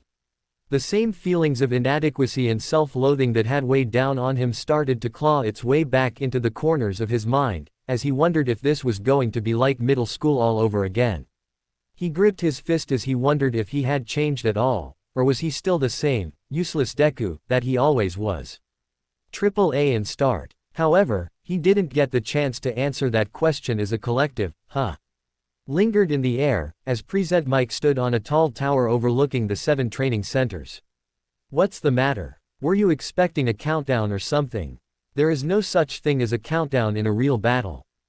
Get moving. Izuku only had a moment to blink to register what he said before all the others began to run through the large door. He said as he noticed there was a bit of a gap now between him and the rest. And growing with every second that passed. Crap, I started late, he said as he then got down into a sprinter's stance. No choice. Need to use 1% to catch up, he said as got down and veins of red circulated around his legs as he bolted after the rest. It was fortunate for him that he managed to squeeze in the extra month to handle, one for all, otherwise he would have been left behind by the others and would have had a serious disadvantage to gain some points. But now he managed to catch up to everyone else as they had started to fight a bunch of one-pointers that burst from the buildings. Some of them instantly reacting as they used their quirks to smash them to pieces. In any other circumstance, Izuku would have been nerding out at the many different quirk users around him. But right now, he was focused on getting as many points as he could. No sooner had he thought that did a one-pointer smashed its way out of the wall beside him. A one-pointer, he yelled in shock as the humanoid-shaped robot turned to him and targeted him with its one red eye. Target locked. Response. Murder, the machine said as it swung a metallic fist at the boy. In another life, Izuku would have been terrified at the robot before him. He would have been trembling at the sudden appearance of the machine and would have more than likely not have been able to handle it. But this was not that Izuku, this was the Izuku who awakened his own quirk, completed a 10-month training course with a month to spare and had trained with All Might himself to handle the power of his quirk. He was ready. Instantly recalling his sparring session with All Might, Izuku quickly evaded the attack and channeled the power of one for all 1% into his fist and stuck the machine in the chest. The chest instantly caved in as a large dent crushed its chest. The robot was then flung back as it smashed into another robot. This one was scorpion-like in design and read 2 points as the incoming robot smashed it to pieces. Izuku looked shocked for a moment as the 2 robots slumped to the ground. He then looked down at his fist as the red veins disappeared and his hand was slightly red from the punch. Holy crap, I just got 3 points. He was so distracted he never noticed another robot charge up behind him as it prepared to strike him, as he spun around all too late. But in a sudden stroke of luck, a laser shot through the robot and blew a large hole in it. Art of seduction. A voice called out as Izuku turned to see a blonde-haired boy wearing extravagant clothes and a weird smile on his face as he stood posing with a strange device around his stomach. Merci, we made a very good team, the blonde boy said as he then shrugged. But, I don't think we'll meet again, he said with a French accent and then bolted. Adieu. He farewelled as Izuku could only stare at the strange boy. Was he speaking French? He asked himself. 7 minutes and 2 seconds left. Izuku snapped his head to the voice. But he was then cut off as he heard more explosions as he turned to see more of the examinees destroy the other robots. He saw the nice person from before touch a few robots as they floated into the air, then crash back down as she placed her hands together and said release. He heard her say 12 points as he saw the tall teen from before jetting towards another robot and smashed it with his legs. All while saying 35 points. It was at that point that Izuku started to panic as he realized that everyone was already ahead of him, while he only had 3 points.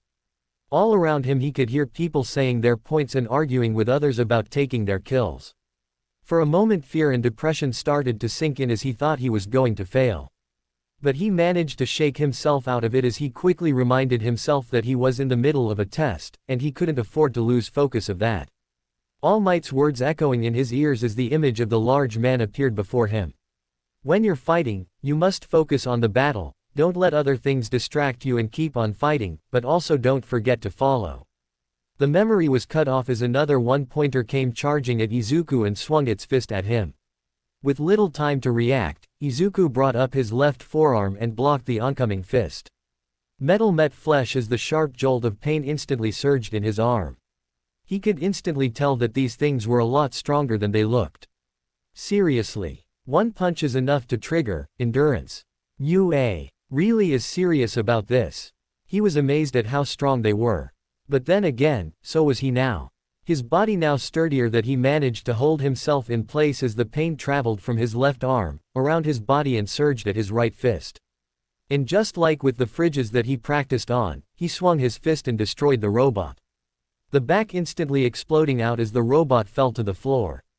His left arm still shaking from the hit, and his fist was now lightly bleeding from knuckles as blood slowly dripped down his bandaged fist and onto the ground. But honestly, it didn't hurt that much and he could still fight. That's right, he gripped his left fist. I can't stop fighting. I just need to keep moving and earn more points. I have to get into UA otherwise. His attention was then caught to the left as 3 more one-pointers and a 3-pointer was coming down the road. Instantly he summoned 1% into his legs as he sped across the street and toward the 4 robots. He ducked and weaved past the machines, as he cut off the power to his legs and channeled it into his right arm. His reaction time was slow, swapping from one limb to the other, but with endurance, he managed to handle the shift of power and surprises that came at him. His right fist slamming into a one-pointer, breaking it before another struck him in the back. Endurance, absorbing the damage, converting it into energy and then charging his left fist, which he then swung around and knocked its head off. Before channeling 1 for all 1% into his right arm again and destroying the last one-pointer. His sight was then turned to the large 3-pointer as he charged at the machine, channeling 1 for all into his fist as he ran to the robot, just as it fired a missile at him that blew up a section of the road. But he managed to avoid it as he ran up and punched the machine in the head, thereby disabling it and earning him 6 points from all 4. Plus, with the 3 points he already earned, he now had 9 points altogether. Otherwise everything All Might did for me would amount to nothing. He turned around as more robots began to converge on the square. And there is no way, 1 for all 1% channeled into his legs as he ran. I'm going to let him down. He screamed as he ran, continued to fight, his drive and his devotion for his hero, pushing him to succeed and make it into UA high. Just like his hero, just like All Might. UA High Central Control Center. In a dark room, several or more figures sat in the darkness as they watched the battle unfold. They observed as each one of the examinees fought against the machines. Some of them were distinctive as one was square in shape, while another was a mouse, or a bear, or a cat. Who can say? But in any case, most of them were observing the monitors as they watched the battles before them. A strict time limit and a vast battleground, nothing quite like it to bring everyone's ardor and uncover their skills, a voice said as they all looked at the monitors. Yes, but in this practical exam, the number of villains and their locations has not been shared with the examinees and they have a limited amount of time in a vast area. So, they must draw the rest of them out into the open, another voice said as it switched over to certain examinees. Students who have information gathering abilities are quite helpful. The ability to gather information quickly and accurately is vital in any situation. A large boy with 6 arms and extra sets of eyes appears on the monitor as he uses his limbs to locate the villains. Though having speed and agility are also helpful, in which they can always arrive just in time and have a variety of uses in any circumstance, the tall teen with the engines in his legs dashes across the battlefield at high speeds as he smashes any machine that gets in the way. Of course, being able to judge the situation calmly and effectively can prove to be an important asset, as they are smart enough to know when and where one needs to be. The screen shows the blonde boy from before as he efficiently attacks the one-pointers with the laser in his stomach.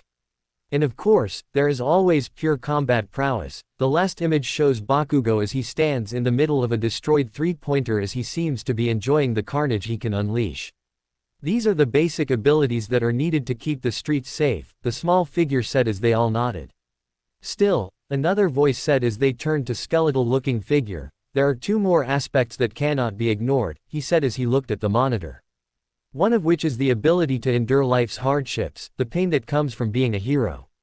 The ability to get back up after being knocked down and coming back harder than before. And the other, is yet to be seen." They looked at the image of a green-haired boy as he was struck by a two-pointer, but then got back up and slammed his glowing fist into its face, effectively destroying it. Still though, they looked at all the monitors. "We have quite the batch of promising students this year, don't we?" she said as a figure with a skull-like shape and an overcoat outline smirked. "Well, we can't be sure of that yet," he said as a glass panel rises and a red button appears. "Their true test is about to begin." He presses the button. UA. Battle Center, B. Izuku slammed his fist into another two-pointer as his hands were now bleeding and his breath came out in heavy pants. Small scratches and cuts littered his face and hands, as his tracksuit was cut and torn in multiple places. But he didn't care about any of that as he looked around for any more villain bots. 15, I've only got 15 points. I need a few more if I want to pass. He looked around for any more villain bots. But as he looked around, he noticed they were becoming scarcer and scarcer, as some of the examinees were arguing about who gets which robot, often taking out the same robot and calming they took it out. "There's not many left, I don't think I'm going to make it." He turned his head to look elsewhere when suddenly the ground began to shake. "What the hell?" he said as the entire battle center seemed to shake as everyone stopped what they were doing, trying to figure out where the shaking was coming from. Large clouds of dust soon shot up from the ground as the sound of wires snapping drew everyone's attention to the center of the fake city. It was then that everyone felt a jolt of fear in hearts as a massive figure descended from the corner of the building. Its form was terrifying, its presence overwhelming, and its size was massive. Everyone could only look up in absolute shock and horror as a massive robot, easily taller than any of the buildings around it, glared down at them, as its 8 red eyes shone in its head. Instantly everyone realized that this was the zero-pointer, the obstacle that would go crazy in narrow spaces and wreak absolute chaos. But isn't that too much?" Izuku said as the colossal titan raised up its hand and then slammed it down on the ground, blasting a large amount of wind and dust into the air. Everyone began to panic as they all began to run away from the giant machine. Izuku stumbled back as he landed on his butt, too afraid to move as the massive being loomed over them. He had trained enough with All Might to learn not to freeze up in a fight. But this thing was massive. How in the hell was he not supposed to feel fear, when the thing was literally the size of a building? It was too much. An overwhelming threat, one of the shadowy figures said as they watched from the command center. How people react after this, shows their true nature, and whether they have what it takes to be a hero. Izuku could only stare up while students ran around him. The tall teen from before looked at Izuku as he passed, but chose not to help as he dashed past him. Izuku managed to shake himself out his shock as he began to stand up and turn to run. That's too much for me to handle. I need to get out of here. I need to get more points. Ow. Whatever he was about to say was cut off as he heard a small moan from behind him. He stopped as he slowly looked back and stared in absolute shock. Behind him was the nice girl from this morning. She was trapped under a piece of rubble as her foot was most likely hurt and she couldn't get herself free. The pained look on her face sent something down his spine as he stared at her. "I think it would be bad luck if you tripped, don't you?" Her voices echoed into his ears as he realized that he couldn't just leave her to die. He needed to act. He needed to save her. To save the nice girl. He then got up and dashed as he grabbed a stray pipe from a broken robot and ran to the machine. The zero-pointer was too close for him to attack it head-on, and he still didn't have full control over, One for All, unless he wanted to break all his limbs, so he needed to distract it first. Channeling, One for All, into his right arm at 1%, he threw the sharp pipe like a spear as it sailed towards the machine and nailed it in the eye. Just like he did to save Bakugo 10 months ago. The large machine lets out a roar of pain as the spear managed to hit its central eye and caused it to halt. "Oh, that's new," one of the judges said as they watched the spear pierced its eye. The girl looked up in shock as the machine had stopped moving as she saw the spear in its eyes.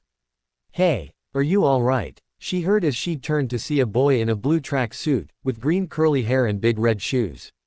She instantly recognized him as the nervous boy from this morning as. Instead of a fearful look on his face, he had a determined and brave look in its place. She only numbly nodded as he went over to her foot and lifted the large piece of rubble off her leg. "Come on, we have to go, now. That's not going to distract it for long," he said as he grabbed her by the arm and hoisted her up and leaned her on his shoulder. He then began to move as he desperately tried to get her and himself away from the machine. 2 minutes left, they heard Present Mike say as Izuku nodded. "Okay, we just need to avoid it. Maybe it will stop when the timer runs out," he said as he continued to carry the girl leaning on his shoulder, who could only look at him in silent awe as he carried her. He dared not use one for all, as he didn't want to make her injuries any worse. The zero-pointer itself had managed to ignore the pipe in its eye as it glared down at the one who threw the spear, as its remaining 7 robotic eyes zeroed in one Izuku. "Oh boy, it's mad," another of the judges said as it was the first time anyone had tried to distract the thing. The machine then reared back its fist as it was prepared to slam it down on the boy and girl in one fell swoop. Izuku managed to look back as he realized that in his attempt to distract the thing, he had also managed to piss it off. He looked at himself, the robot and the girl as he knew he couldn't avoid the attack in time. Not if he was still carrying the girl who was injured and more than likely couldn't make it on her own. There was only one thing he could do. Just as the robot swung his fist, Izuku grabbed the girl by her tracksuit, hoisted her up and then threw her away from him, and out of the reach of the machine's fist. The girl could only look back shocked as the boy basically sacrificed himself to save her as he turned around and tried to defend himself. Only for the first to slam down on him and cover the field in a large storm of dust and debris. The girl rolled on the ground before she managed to stop and look back, hoping to see him make it out in time, only to find a large metal fist lodged into the pavement from where he threw her. "No!" she screamed as she feared for the person who just saved her life. The rest of the examinees and even the teachers watching from the monitor room looked back in shock as they watched the boy get crushed by the zero-pointer. "Shit. Call recovery girl. We're going to have a seriously injured kid on our hands," one of the teachers said while All Might could only look on in worry. Midoriya. He could only watch the screen numbly, as the robot's fist was still lodged into the ground. For a moment, no one said a thing as everyone in Battle Center B just stared at the heroic action of the boy who sacrificed himself to save a total stranger. The boy from before could only stare numbly as he remembered scolding the boy about getting in other people's way, while merely ran from the machine that was going to crush the girl. His fist tightened as he told himself he would have done the same if it wasn't a test. The girl, on the other hand, had an immense look of guilt as she stared at the fist and the boy that was no doubt crushed underneath it. She only wished she could have taken his place, instead of him being crushed like that. But then suddenly the robot's fist slowly began to move, as it slowly began to rise. All eyes, including the teachers, were now on the fist as a red light began to shine underneath. Eyes widened and jaws dropped down as a small hand was pushing the arm back. The arm itself was glowing with a red outline as Izuku slowly started to stand up from under the fist. His skin and hair glowing with a red outline as he slowly pushed back the giant's arm with his own hand. He then stood completely under the giant's fist as everyone could only stare in shock and awe. His left fist clenched as the muscles in his left arm bulged slightly, the sleeve of his left arm shredding away and he shot it straight up at the metal fist. What happened next shocked everyone further as the entire right arm of the zero-pointer exploded off its body as bits and pieces of it shot into the air. Everyone, even Present Mike, gaped in shock at the flying arm as the robot seemed to roar in pain. Izuku stood in the center of the crater as his body was glowing with red energy. His skin was glowing slightly yellow as a red outline covered his form. His green hair had small streaks of red replacing the green, as it swayed slightly in the breeze. His eyes, however, were completely white as he seemed to be just staring at the large machine before him. Then crouching down to the ground, red veins traveled across his body as he then shot up at high speeds towards the Colossus, the ground beneath him cracking as a large shock of wind swept over the crowd. Before it even realized it, Izuku was now in front of its face as he pulled back his right arm and the sleeve of his tracksuit shredding from the power. His right arm glowing with the red light and veins as he reared back his fist and swung it at the machine's face. What happened next shocked everyone, even All Might himself, as his fist punched the 0-pointers in the face. The metal plating instantly caved in from the fist and then its entire body flew back from the force. The massive machine crashing and destroying any building behind it as it was flung far away from the others and then slammed into the wall at the back of the battle center, before exploding into a large ball of fire that drew everyone's attention. Even the ones at other battle centers as they all turned to the sound of the noise. Everyone could only stare with mouths hanging open and eyes wide as they just witnessed something truly amazing, but also frightening. The students who thought they were lucky about the kid looking weak were now instantly regretting the thought they had. While the tall teen who had belittled him could only stare with pure awe and even a little respect. While the girl could only just stare at the boy as he lingered in the air as she thought for a moment how cool he looked. The teachers faring a bit better but still had shocked looks on their faces. The only one who wasn't completely shocked was All Might as he just stared at the glowing form of his successor and said to himself, "Well, that was unexpected." Ochako Uraraka knew that the path to being a hero would be tough. She knew that there would be dangerous moments that would put her life on the line. Even if she went into the rescue and recovery section of the harrowing job, she was bound to face danger. And she knew that the UA entrance exam was meant to be the most difficult and most dangerous exam to ever be issued by any hero course in history. However, she was determined to become a hero so that she could properly provide for her family so that they could live a life of luxury and comfort, where money was no longer an issue for them, and they could enjoy life to the fullest. But the moment that giant machine came barreling towards her, while her foot was pinned under the rubble, leaving her helpless as the 0-pointer was almost on top of her, she truly believed that she was going to die. And then, he appeared, the same nervous boy she met this morning. He had looked so afraid and so nervous of everything around him when she first saw him. She couldn't help but stop him from falling on his face when he tripped on his own 2 feet. She didn't know if she would ever meet him again at the time, but she didn't really think about it that much as she was more focused on passing this exam and getting into UA. Then the 0-pointer appeared and for whatever reason, one that she could barely understand, he came back and saved her when so many others just ran. He distracted the machine, pried her loose from the rubble and carried her to safety, only to then sacrifice himself to save her again, as the machine's fist had slammed into him. And just when she thought he was gone, he come back glowing like shining star and punched the 0-pointer so hard, it went flying all the way to the wall at the other side of the battle center. After all that she couldn't help but gaze in awe as the boy remained lingering in the air as his fist was still stretched out from the punch as he stared at the destruction he had unleashed. It was honestly, just amazing. For a whole moment, no one said a thing.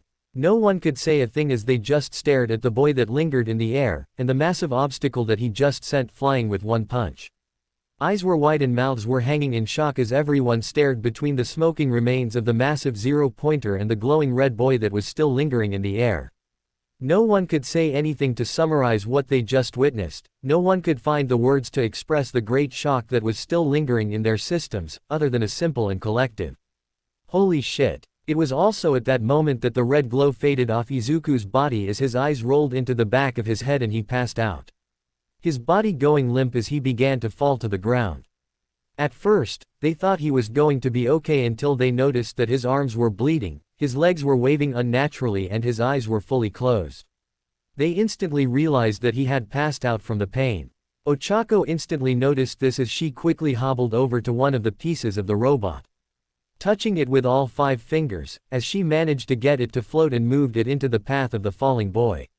Almost, she said to herself as she watched the unconscious boy fall closer and closer to the ground. The limit of her own quirk already beginning to affect her as she felt her stomach churn. But she didn't care about that as all she could focus on was the boy who saved her life, who would die at any moment unless she acted. Then, just as he was close to the ground, she reared back her hand and slapped him right across the face. Had he been awake, Izuku would have been really confused and stunned at what just happened. But seeing as he was unconscious, his body merely stopped an inch or two off the ground as Ochako struggled to bring her hands together and said, "Our release." As her fingertips touched and the boy gently landed on the ground, while she and the part also landed on the ground. She took a moment to breathe when her stomach began to churn and she could no longer hold back her side effects. and vomited all over the machine. She really hated the side effect of her quirk. The first thing Izuku noticed when he woke up was the midday sun directly over him as he found himself lying on the ground, staring up at the sky. I'm alive. How? Wasn't I getting crushed by the zero-pointer? What happened? Did someone save me? He thought to himself as he tried to stand up, but clenched his teeth in pain and fell back down. Gah! What the hell? Why can't I move my... He stopped as he managed to lift his head up and looked at what he could scarcely call his arms.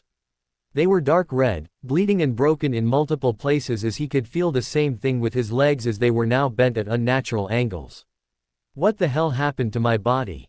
He said as he looked at the broken remains of his body, his mind trying to figure out what had happened as the last thing he remembered was the zero-pointers. Attack bearing down on him right after he. The zero-pointer. What happened to the zero-pointer? He asked as he quickly searched for the machine. He then noticed that everyone was staring at him, or rather what was behind him as he turned his head and gasped in shock. The massive machine that had sent terror down his spine and had nearly crushed the nice girl, was now laying against the furthest wall of the battle center, as its entire being was crushed, broken and destroyed. Its entire face was caved in, its right arm was completely destroyed as its entire body was slowly consumed in flames.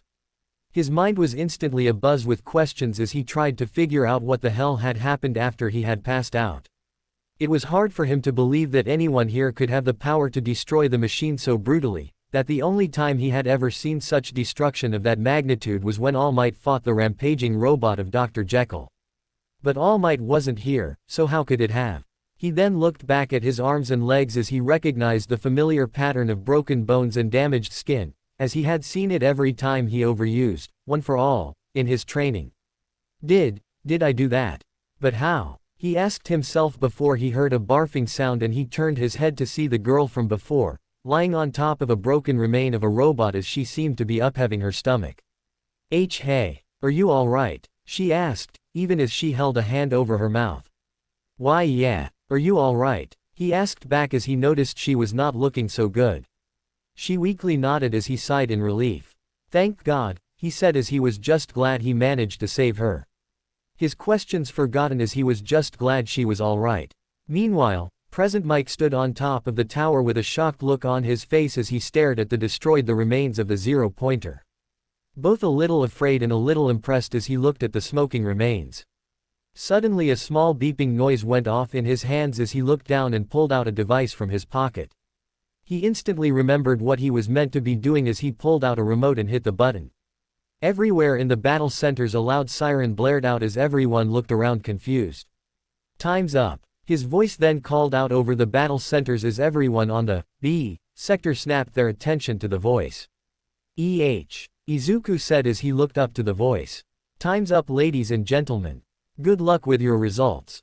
Present Mike said over the entire areas as Izuku could only stare then widen his eyes in shock. What? It's over. But he said as he felt his entire body go numb, partially due to the fact his limbs were broken, as he realized he only got 15 points. Not enough to guarantee him into UA and defiantly not enough to place him anywhere in the top 3. He failed to get any more points after the zero-pointer showed up. He failed to fulfill the promise he made to himself that he would excel at this exam. He failed to live up to the expectation that was now placed on his shoulders. And worst of all, he failed All Might. He let his head fall back to the ground as he just stared up at the sky. The pain in his arms and legs felt like nothing to him, as all he could feel was his hope and dreams being ripped out of his chest and then crushed once again beneath the harsh boot of life. It was like all he had done these last 10 months meant nothing as he still ended up failing in the end. It was as if the universe didn't want him to be a hero. No matter how hard he tried. 15 points, I only got 15 points, damn it. He whispered to himself as Ochako could only look sadly at the defeated look on his face.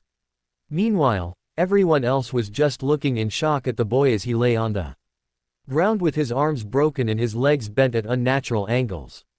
It was almost like he was a puppet whose strings had just been cut, laying there on the ground.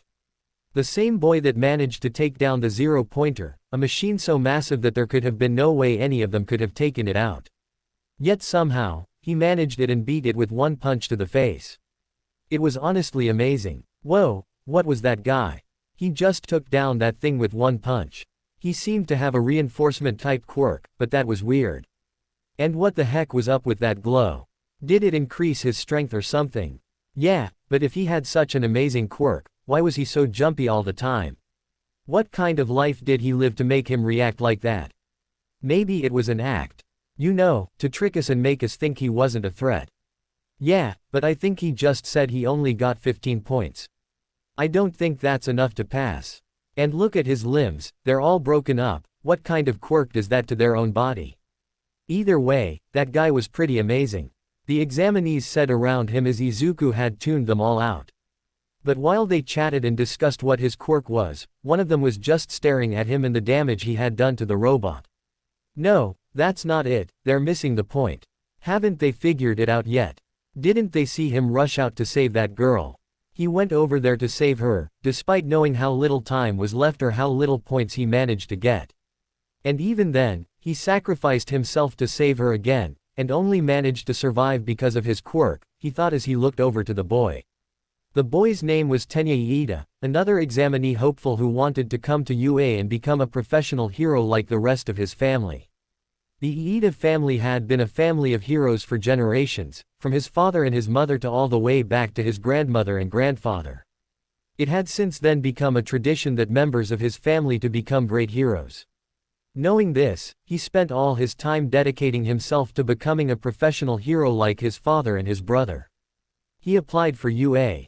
High because it was the best hero academy in the world, and the only place he could become fully recognized as a professional hero. He knew that he would pass the written exam and had no doubts that he would pass the physical exam thanks to his training and quirk. But when the zero-pointer had emerged, he like the rest ran from the machine as all he cared about was making it through the test and enter UA. Hi. He saw the girl earlier and he saw the boy from before on his ass as he wanted to help them, but chose not to if he wanted to pass this exam. Yet despite all of that, his mind flashed back to the moment he ran past him and rushed in to save her. He jumped in to save her, sacrificing himself to save her. And he didn't even hesitate. He thought as he gripped his fist and bit his lip. If we hadn't been in an exam, of course, I would have done the same. He proclaimed in his head when something in his brain clicked. Wait, exam, would that be part of the test? Okay, everyone please step back, and an elderly voice said as everyone turned to see a small old lady walking towards her. Izuku instantly recognized her as Recovery Girl as she was handing out small treats to the examinees who had managed to make it through unscathed. Here you go dearie, have some gummy bears, she said as she handed some treats to Tenya. Huh, thank you, he said with confusion as she then stepped by him and looked down at the Izuku. Oh dear, you got hurt this badly from your own quirk? She asked as Izuku could instantly tell she was not using his name on purpose because she needed to be impartial and not let others know about their connection lest they claim something. But somehow, he could tell she was angry with him as there was a subtle glare in her eyes. Yeah, I guess I'm not used to my quirk just yet. He said as the woman only sighed and used her quirk to heal him, Izuku already used to her healing abilities. But to everyone else, it was a shock to see her suddenly stretch her lips and placed them on the boy's head. But then their shocks turned to awe as a green aura surrounded the boy's body as it began to heal rapidly. And in no time at all, he was completely fixed. Whoa, who is she and what the heck was that? One of the examinees asked as the blonde boy from earlier explained. That mademoiselle is the backbone of UA. She is the school's licensed nurse, the youthful heroine, Recovery Girl. Her quirk is the super activation of healing abilities in the human body. It is because of her that UA can hold such reckless exams, he explained as Izuku started to get up, but wobbled slightly as he was forced to remain seated. Young man, meet me in my office when you can walk. I may have healed you with my quirk, but I still need to treat your injuries, she said as Izuku instantly knew the real reason. She was going to scold him again, and no doubt it was going to be very loud. Why yes ma'am, he said as she then went about healing the others. He sighed as he sat on the ground and looked up to the clouds, their white and weightless forms drifting by as he thought about how upset All Might would be when he found out he didn't pass. He was going to be disappointed in him. And that was something he never wanted to experience. Excuse me, he heard as he turned his head to see the nice girl from before, as she had just been healed by Recovery Girl and managed to walk over to him. Thank you for saving me back there, she said as she bowed slightly. I probably would have been a goner if you hadn't saved me, she said as Izuku blushed and tried to hide his face in his hands. No, it's alright. You looked like you needed help. And I just couldn't leave you to get crushed like that. So, my body just moved on its own. I'm glad you're okay though, he said as the girl smiled at him, thinking that his stuttering was kind of cute, but then frowned as she looked at the boy. Did I hear you right before? You only got 15 points. She asked as he stopped stuttering and hung his head. Why yeah, I only managed to get 15 points, he said as her eyes widened. Oh, my gosh, I'm sorry. If it hadn't been for me, you probably would have gotten more points. You failed because of me. I'm so sorry, she said as he turned around to face her, as she seemed to be feeling guilty about his lack of points. No, it wasn't your fault, honestly. I just didn't get enough in time. That was my fault, not yours, he said embarrassed as she shook her head. But you would have gotten more points if you hadn't tried to save me. It's my fault that you didn't pass. Not to mention you got hurt because of me. It's my fault, she said as Izuku instantly shook his head and smiled. It's alright, I didn't think I'd pass anyway and honestly, I'm just glad you're alright. Because I guess that makes us even, he said as she looked confused. You helped me out this morning, if it hadn't been for you I would have been face first on the floor. So, I guess we both saved each other. Plus, you were nice to me, I couldn't just let you get hurt, he said as he smiled at her while she looked at him in awe. Not only that, but she rescued you from falling to your death, so you should thank her for that too, Recovery Girl said as she was within earshot.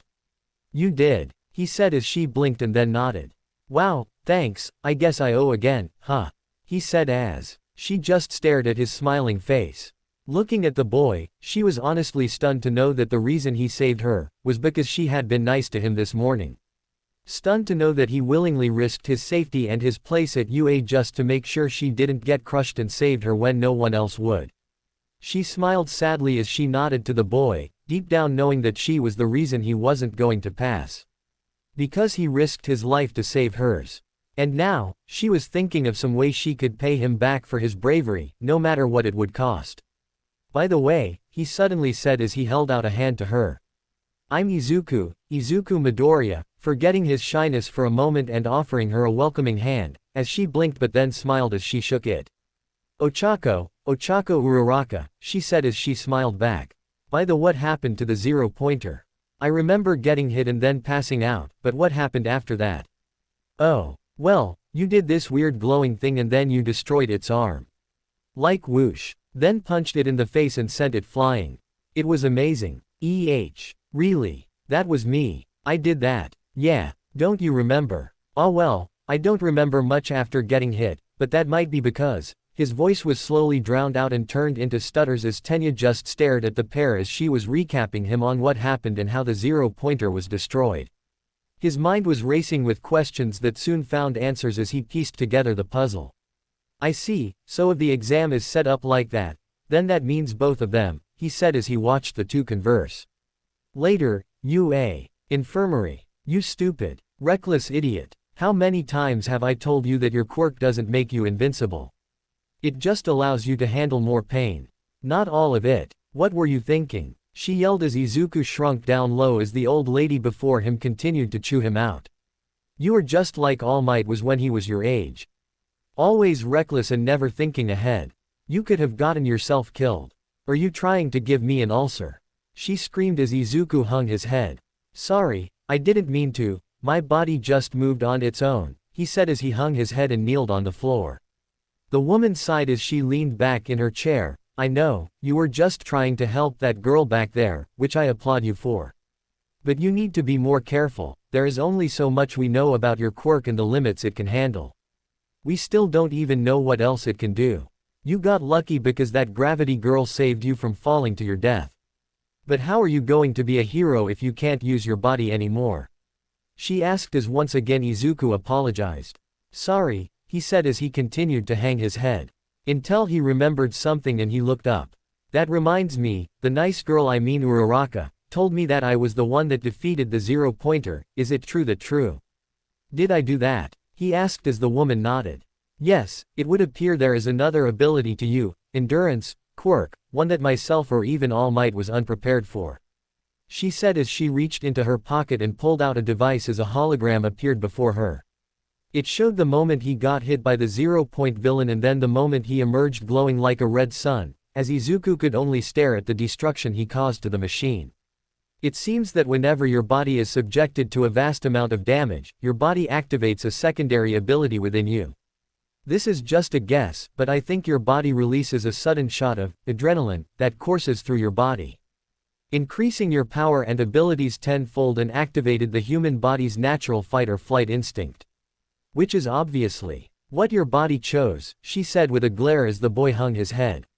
But I think that maybe your endurance quirk, and one for all, temporarily combined to save your life, allowing you access to your 100% limit of one for all and its terrifying abilities. I theorized this because I noticed that whenever you summon one for all, your body is covered in feces, veins of power, that is a visual representation of one for all in you. Just like how All Might's representation is his muscular form, she said as Izuku just looked at the footage.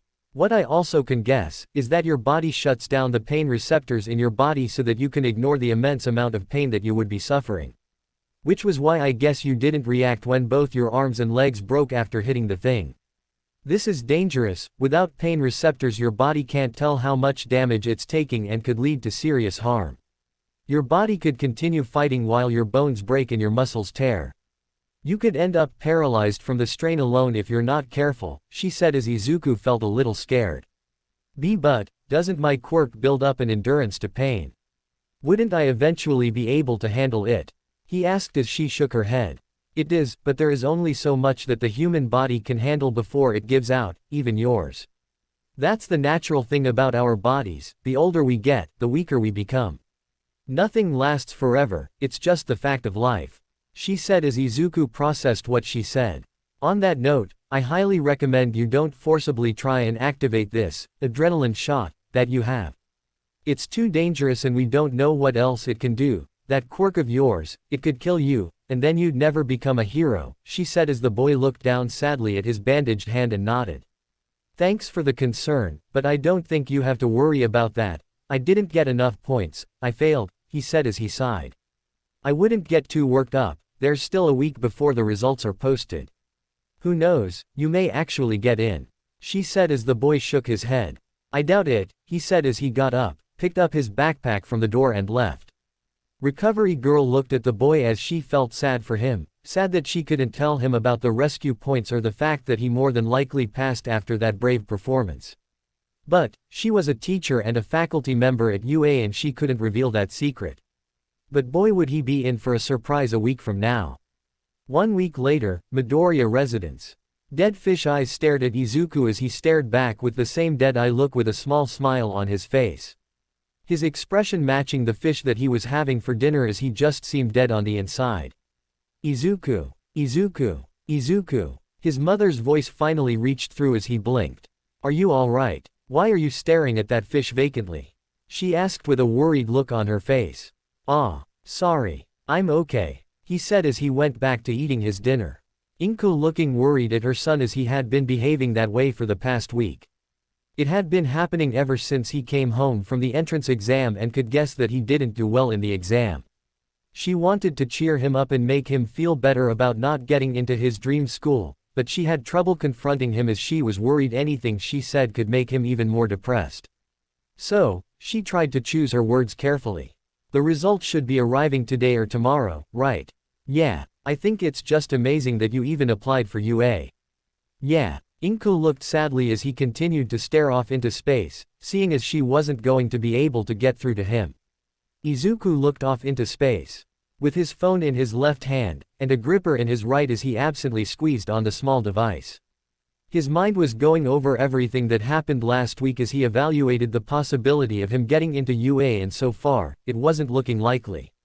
He knew by self-evaluation that he just passed the written portion of the entrance exam, but knew that was cancelled out by the meager 15 points he earned in the practical exam, which was apparently the deciding vote to get into UA, but also his mind was focused on this new ability that he had in his quirk. Adrenaline shot, a power-up that gained him access to his 100% limit of one for all, and how it had combined with his endurance quirk to make him more powerful. But could only be activated if he was in an extreme amount of pain, or close enough to it. Single quote. But he also thought about the risks it ran and how if he wasn't careful, it could kill him. He glanced back to his mother as she was grabbing a book with her quirk. He dared not tell her about this new ability because then she would only worry about him and maybe even try to persuade him to stop being a hero. He loved his mother and all the hard work she did to raise him after his father left, but she worried about him too much and treated him like he was a fine china doll that could crack at the simplest touch. He didn't like lying to her as he felt that he was betraying her trust. But then again, he hadn't told her about All Might either, as he wanted All Might to continue his job as the symbol of peace. It was best that he didn't tell her, not yet anyway. He placed the gripper on the table as he reached down and grabbed the dumbbell that was on the ground as he began to do some reps. His mind then wandered to his idol, All Might, as he hadn't heard from him in a week. He started to wonder if he had disappointed him because he failed to get into UA and that's why he hadn't contacted him. It made sense, to him anyway, that would be his reason. All Might had put all his trust and all his faith in him, and even with the month he got to master just 1% of one for all, he still failed the man. All Might had seen potential in him and he squandered it during the last minutes of the test. But he kept thinking back to the moment the nice girl, Ochako, was pinned under that piece of rubble and he knew he couldn't just leave her like that. It just didn't feel right if he did. So he did what he thought was right, he did what he thought was the right thing to do. All Might, you, Izuku thought as he continued to lift the weights. Suddenly the door slammed open as his mother came crawling into the room, her arms waving all about as she tried to say something, but came out in stutters. Izuku, she said as she then held up a letter. It's here. It came, she said as Izuku just stared at the envelope that bore UA's official seal. Izuku's room. Inko nervously paced outside her son's room as she waited for the boy to emerge and tell her the news. She was a mixture of many emotions at the moment. She was fearful, she was nervous, she was filled with dread, she was drowning in worry, and finally, she was grasping at a small bit of hope as she prayed that whatever was in that letter would brighten his mood and make him smile again. She wanted her son to fulfill his dream and hopefully make up for the lonely years he spent as a quirkless child. While in the room, Izuku was just staring at the envelope as he was too afraid to open it. He knew what it was going to say, that he didn't meet their requirements and that he should try somewhere else. So why did they bother sending it? Was it to let him know officially that he failed? Or was it just a formality thing and were required to do it? He didn't know why, but he knew that. Whatever was in the letter, he knew what it was going to say. So, gripping the edges of the letter, he pulled with all his strength as the envelope ripped out and he prepared to read the letter. Clink. Suddenly a small clink was heard as he looked down at a small device that was now resting on his desk. Okay, he admitted he didn't see that coming. But before he could question it, the small device began to light up and I am here. As a projection. The sudden sound of All Might's voice caused Izuku to jump as the image of All Might in his hero form appeared on the projection. All Might. But I thought this was from UA. The man on the screen merely smirked as he pointed at the camera. I had to do some paperwork that took some time, so I wasn't able to contact you, sorry my boy. Because I did come to this town to teach at UA, remember? He said as Izuku's mind clicked at that. Oh yeah, Recovery Girl said he was going to teach there, how could I forget? That's right, now, what? I need to wrap it up. But, there is something I must talk to him about, it's going to push everything else back. Alright, okay. Izuku stared in confusion as his idol talked to the cameraman, wondering if they forgot to edit this bit out before sending it to him. Anyway, young Midoriya, even though you passed the written exam, you only scored 15 points in the practical. And as you know, that is not enough to get you into UA. Izuku hung his head at this, as he had already known this for the past week. The feeling of frustration and anger looming over him as he knew that he had failed, so why were they doing this to him? If that were all to it, his head shot up as he looked at the man. Did you know in my previous life, I was an entertainer? he said as he then pointed to a monitor. Behold, he said as the monitor suddenly changed and Ochako Uraraka appeared on the monitor as she appeared to be standing in front of Present Mike in what looked to be one of the teachers' lounges of UA. Uraraka, he said as he wondered what she was doing there. Excuse me, she began to say as the video paused for a second. While you were busy in Recovery Girl's office, this young lady came right to us after the exam. It seems she came to negotiate with us, he said as Izuku's eyes widened at this. Did she go to talk with them? But why, he wondered, why would she do that? You're probably wondering, negotiating what? Well, stop wondering and watch the screen, he said as he pressed play on the remote. The person with the curly hair, he's the one with freckles and a plain face. He wondered as she continued to talk. His name was Izuku Midoriya, she said as she remembered his name. I was wondering if it's possible to share some of my points with him, she said as his eyes widened even further. What? He thought, what did she just say? Share her points. But why? Why would she want to do that and risk her own chance to enter UA for a guy like him? Why? You see, he saved my life, he ran back to help me when no one else would, and he nearly died trying to save me. And because of it, he didn't get enough points. I have 28 points, so I was wondering if you could give him some of mine. Just enough to let him in. Please, said as Izuku could only stare in shock. What was she doing? Why was she willing to help him when no one else in his life ever would? His mind flashing back to Bakugo as he called him useless and asked mockingly what he could do as a quirkless person. His heart hammering in his chest as he gripped his fist. At least give him the points he lost because of me. Another flash and the pro-heroes who chewed him out appeared as they scolded him for trying to rescue Bakugo, telling him there was no reason for him to interfere and risk his life like that. That there was no reason at all for him to put himself in danger. He saved me. He nearly died trying to save me. And he failed because of me. Please, she begged and pleaded with the man as Izuku could only stare back at the monitor as hung his head. His mind not able to comprehend what he had just seen, as someone tried to help him for the first time in his life. Someone who tried to help him achieve his dream of becoming a hero. Someone who didn't see him as the useless and weak Deku. Someone who cared about him other than his own mother. Someone who wanted him to become a hero. The video stopped as All Might continued to face towards the monitor. You've only had your quirk for 10 months now, and already you're using it to inspire others into action, he said as Izuku smiled at the praise. I should probably tell you now that the entrance exam does not grade only by villain points, he said as Izuku looked back up. The video continued to play as Present Mike placed a hand on her head. Even if you ask to, you can't share points with him. But I doubt that's going to be a problem for him. So, do not fret for him, young female listener, I'm positive he'll be fine, he said as the video then cut out and All Might walked back on screen. Answer me this, young Midoriya, what kind of hero course would turn away people who save others and do the right thing? The answer, there is none, he exclaimed as he pointed to the boy. Rescuing people and doing the right thing is part of the job. Call it lip service or cheesy all you want. But being a hero is all about the cheesy lip service that is put into practice every day. He then smirked as he held out his arms. That's why we also grade on rescue points. Izuku's eyes widened as the man smirked at him. And they are given by a panel of judges that grade and determine who shows these noble attributes. And you, Izuku Midoriya, showed the most out of anyone in the entire exam. Reckless as it may be, and even though you brought great risk to yourself, I can assure you that every judge agreed that you earned it. Especially after facing the 0-point villain in such a spectacular fashion, he proclaimed as he pointed to the boy. Izuku Midoriya, 60 rescue points. Combine that with you 15 villain points. You earned second place on the leaderboard, he said as Izuku could not believe what he was hearing.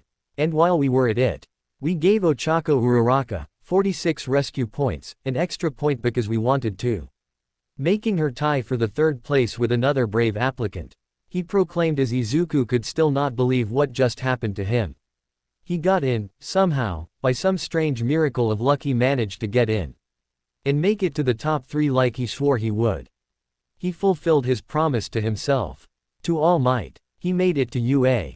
All Might smirked as he looked at the boy on the screen. You both pass, congratulations. He as Izuku could feel the tears threatening to spill out of his eyes. This is crazy, absolutely crazy, he said as the man then held out his hand, almost as if he was in the same room as him and smirked. Come, young Midoriya, this is your hero academia. 1 week earlier in the dark room under the training facility, the faculty of UA. I looked at the scoreboard of those that had made an impression on the teachers and were discussing their choices of who should be in which class. At the top of the list was Bakugo Katsuki, who managed to achieve 77 villain points and 0 rescue points. While just under him was Izuku Midoriya, who managed to score 15 villain points and 60 rescue points, placing him at the second place with 75 points. While tied for the third position was Ochako Uraraka, who scored 28 villain points and 46 rescue points, and a boy named Eijiro Kirishima who scored 39 villain and 35 rescue points, making both of their scores 74 points. We had quite the turnout this year, huh? President Mike said as he stood in the control room with his fellow faculty staff. You're telling me, first we have Bakugo Katsuki, who managed to get first place with 0 rescue points, a female voice said as it was revealed to be Nimori Kayama, the 18+ heroine Midnight. He used the faux villains targeting program to his advantage by drawing them out into the open. In the second half, when everyone was slowing down, he used his flashy quirk to keep bringing them close to him and counter-attacking them, a male voice said this time as he appeared to have a skull-like face while dressed in a long trench coat. He was the pro-hero named Ecotoplasm. It was quite impressive if you ask me. A testament to his toughness, he said as the other nodded. Although, he could possibly lose the savage look on his face, she said as it showed his face as he took a certain glee in destroying the robots, as they all nodded. Agreed, they all said at once, while said boy sneezed and started having a shouting match with his mother. Though I must say this is the first time we've ever had 2 candidates tied for the third place. Young Uraraka and Kirishima both proved themselves to be acceptable candidates in scoring both villains and rescue points, Midnight said as she and the other nodded, looking at the girl with her gravity abilities and the boy whose entire skin became edgy and sharp. Then there's the one who came in second place, Izuku Midoriya. He scored only 15 villains points but a massive 60 rescue points, the highest rescue score out of the entire lot. It's quite clear he is the opposite of the first place candidate, both in personality and quirk abilities, Present Mike said as images showed the second place holder as he fought against the faux villain. Yes, his quirk. He has quite the strange one it seems. From the looks of it, he has an enhancement type quirk that allows him to increase his strength, but can also absorb damage and turn it into power, which Recovery Girl was able to confirm herself. Images show of Izuku punching the faux villains with One for All, then absorbing damage with Endurance and launching it back. He also showed the best example of heroism when he risked his life to save his fellow examinee, Ochako Uraraka, even if he knew it could have cost him his life. The footage shows Izuku risking his life to save her. But let's get to the main source of the problem, his other ability. They all went quiet as they watched the footage of his battle with the zero-pointer. There have been many that have taken on the faux villain, but I've never seen anyone damage it to that degree or send it flying to the other end of the battlefield like that. Present Mike said as a man dark shaggy hair and a cloth wrapped around his neck stared at the image of Izuku as he was shrouded with red energy. But the damage he suffered to both activate this ability and from the after effect, it's like a young child whose quirk has just manifested. Which it was, the small figure said with the mouse-like ears. Recovery Girl confirmed it and has been acting as his personal physician for the past 10 months. But since she's only the medic, however, she's impartial to the judging, he said as the others looked in shock. Really? But I thought quirks only manifested when you're 4 years old or younger. It seems he was a special case, something about his body waiting until it was ready or more developed to handle the strain, which is why Recovery Girl is documenting it. To see if similar cases will show up in the future. He said as everyone looked back to the boy as he punched a zero-pointer clear away from the others. The man with the shaggy hair looked back to the image as he narrowed his vision on the boy and the power he wielded. Dagoba Beach, the night after opening the acceptance letter. 10 months ago, the Dagoba Beach was once polluted with so much garbage that many in the neighborhood avoided it. It was ugly, unattractive and gave people an excuse to illegally dump whatever they wanted into the massive pile, knowing that no one could tell the difference. That was no longer the case now, as the beach had become so clean. It was named as one of the most romantic spots to visit. The local papers asking who it was that spent all this time cleaning what many had said to be an impossible task. Some reckoned it was the city council to boost tourism numbers, while others claimed it was the act of a noble hero who could no longer stand the sight and cleaned it up with a powerful quirk, while some claimed it was a conspiracy created by the government to use the scrap metal to make weapons of mass destruction. No one took those seriously. However, the one thing many had in common was sightings of a person with green hair picking up trash while a blonde skeletal man yelled at him. But where they went to was still a mystery.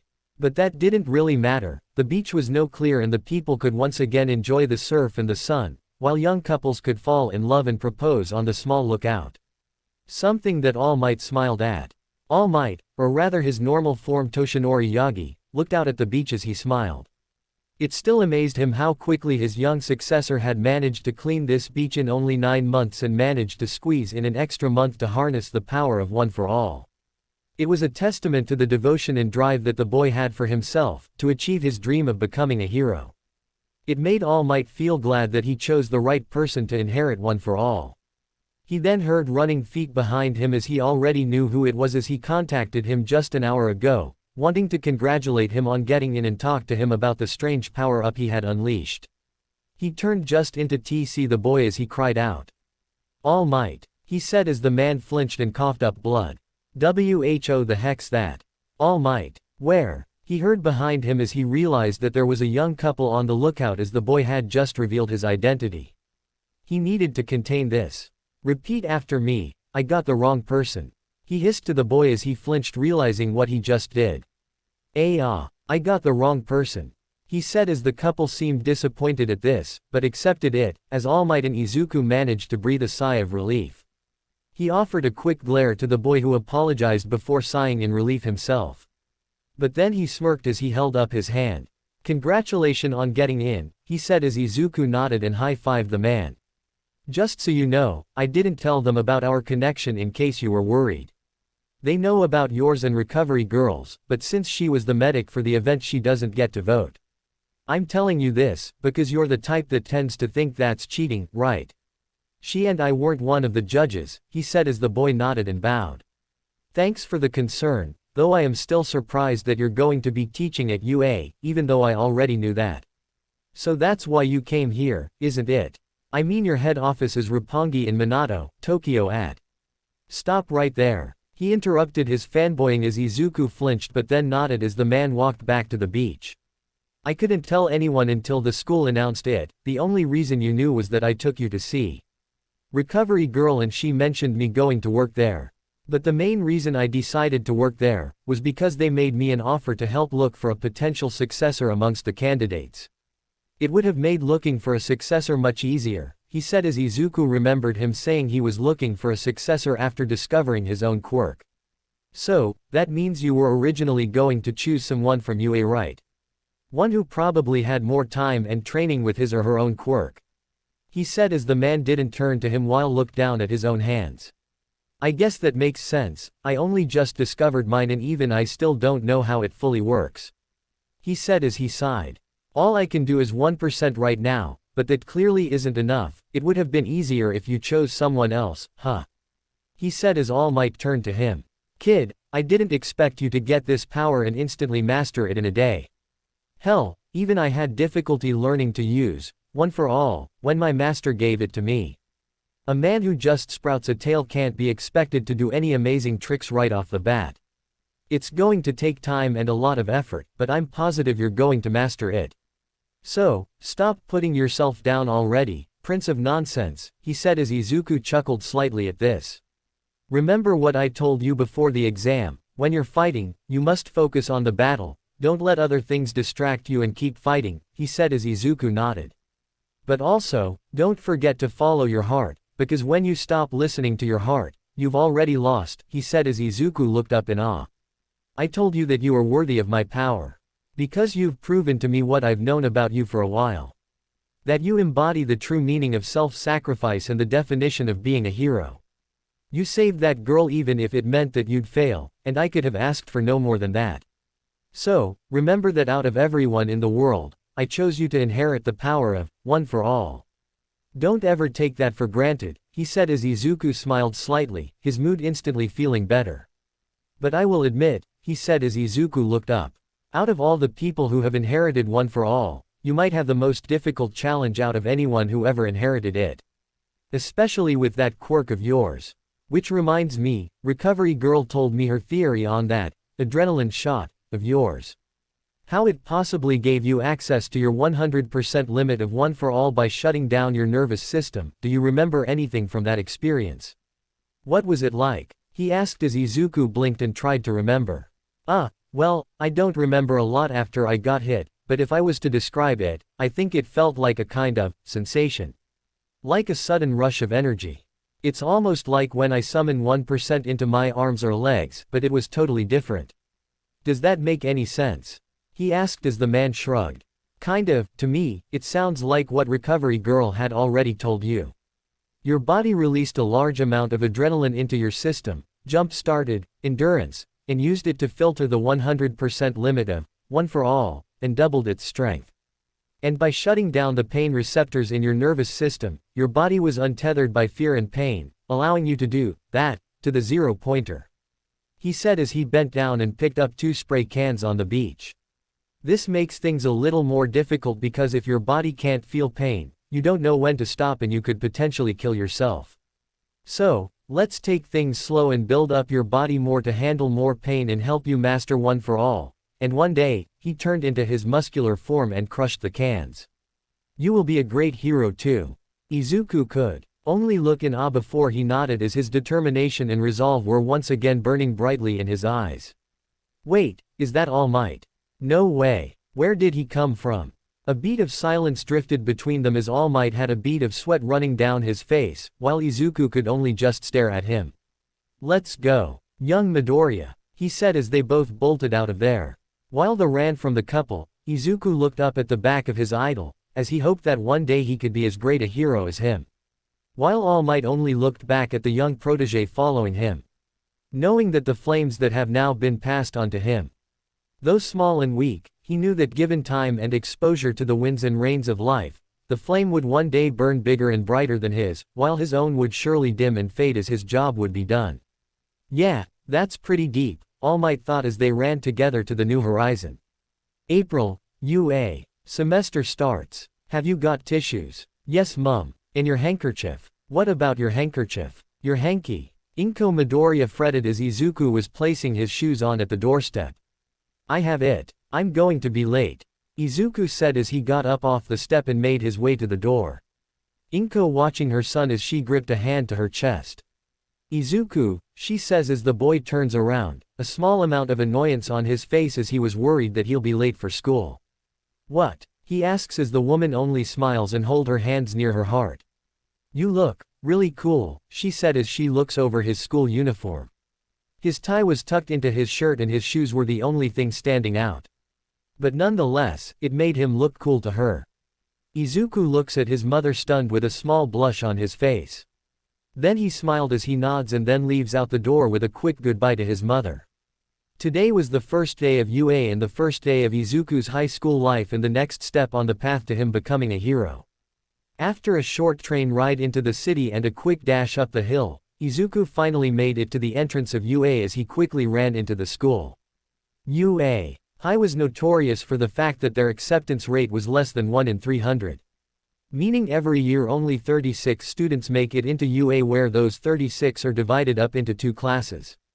Just knowing that he made it into the 36 made Izuku both extremely happy and extremely nervous. It meant that now there was a lot of expectation for him to become a great and professional hero, like All Might. People would be judging him on his performance at the school and how much of an impact he would one day make in the hero. Not only that, but because he had accepted All Might's power, it meant that one day he would need to become the next symbol of peace, after All Might retired. So, yeah, a lot was riding on him and he needed to do this. But right now, he could barely find his homeroom. Seriously, this place was huge. 1A, aw man, this school is way too big, he said as he quickly jogged down the hall. Here it is 1A, he stopped as he now stood in front of a large door several sizes too big. It's huge, he exclaimed as he looked at the sheer size of the door. Was it made for the larger students? He wondered, as it was a possibility, seeing as how people were born in all shapes and sizes nowadays since the phenomenon that gave everyone on Earth a quirk. This is it, my first day at high school. From now on I'll be alongside everyone who was chosen in the entrance exam.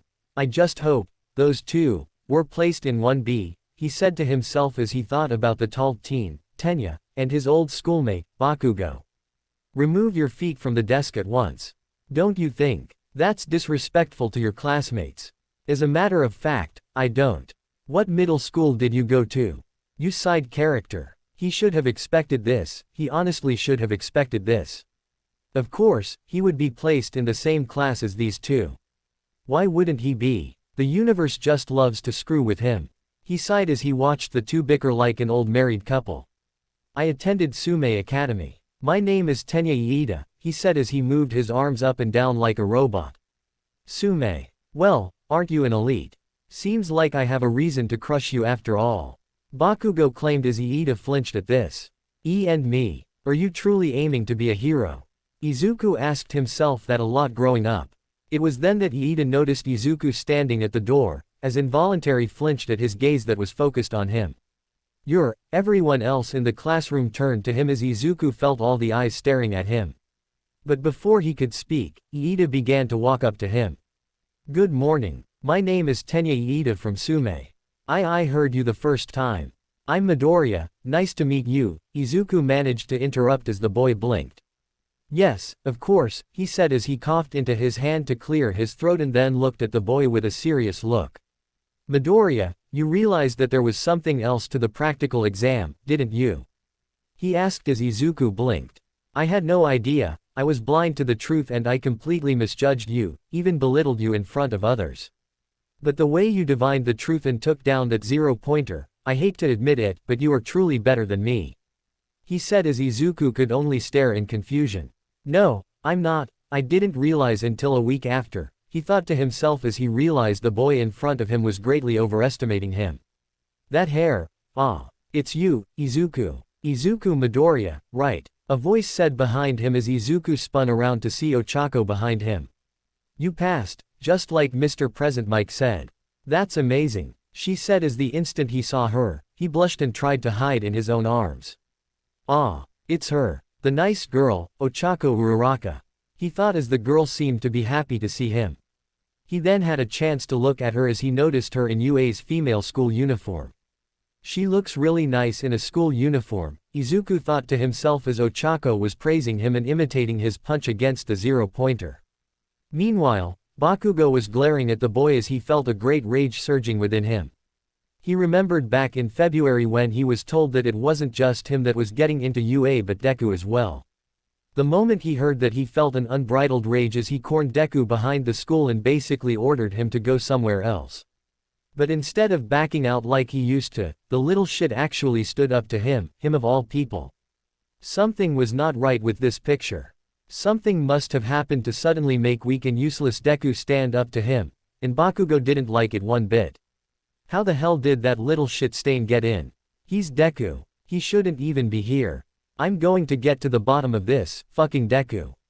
He thought to himself as he glared at the boy, who was still blushing at the praise the round-faced girl was giving him. I wonder what the opening ceremony is like. Or are we going to be dealing with a guidance counselor stuff today? Oh, and the teachers, I wonder what they are like. I'm like so anxious right now. Uraraka said as Izuku just hides in his arms, saying about how close she was to him. If you're here to make friends, then go home. Everything went silent as everyone slowly turned to the sound of the voices. Izuku, Uraraka and Iida looked down at the floor of the hallway. Their eyes were instantly drawn to the sight of a dark yellow sleeping bag, and what looked like a scruffy-looking man laying inside of it. This is the heroics department after all, the strange man in the sleeping bag said in a dull and bored voice as he fished around in his sleeping bag and drew out a juice pack and drank it. Everyone in the class is stunned as they just stared at the man. Who the heck is this guy?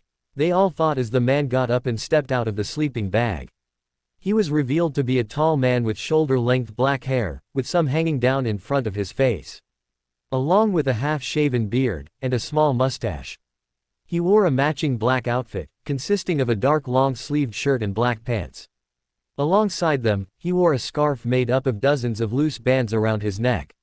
"It took you all 8 seconds to quiet down, you lot have no common sense whatsoever," he said as they all stared at him.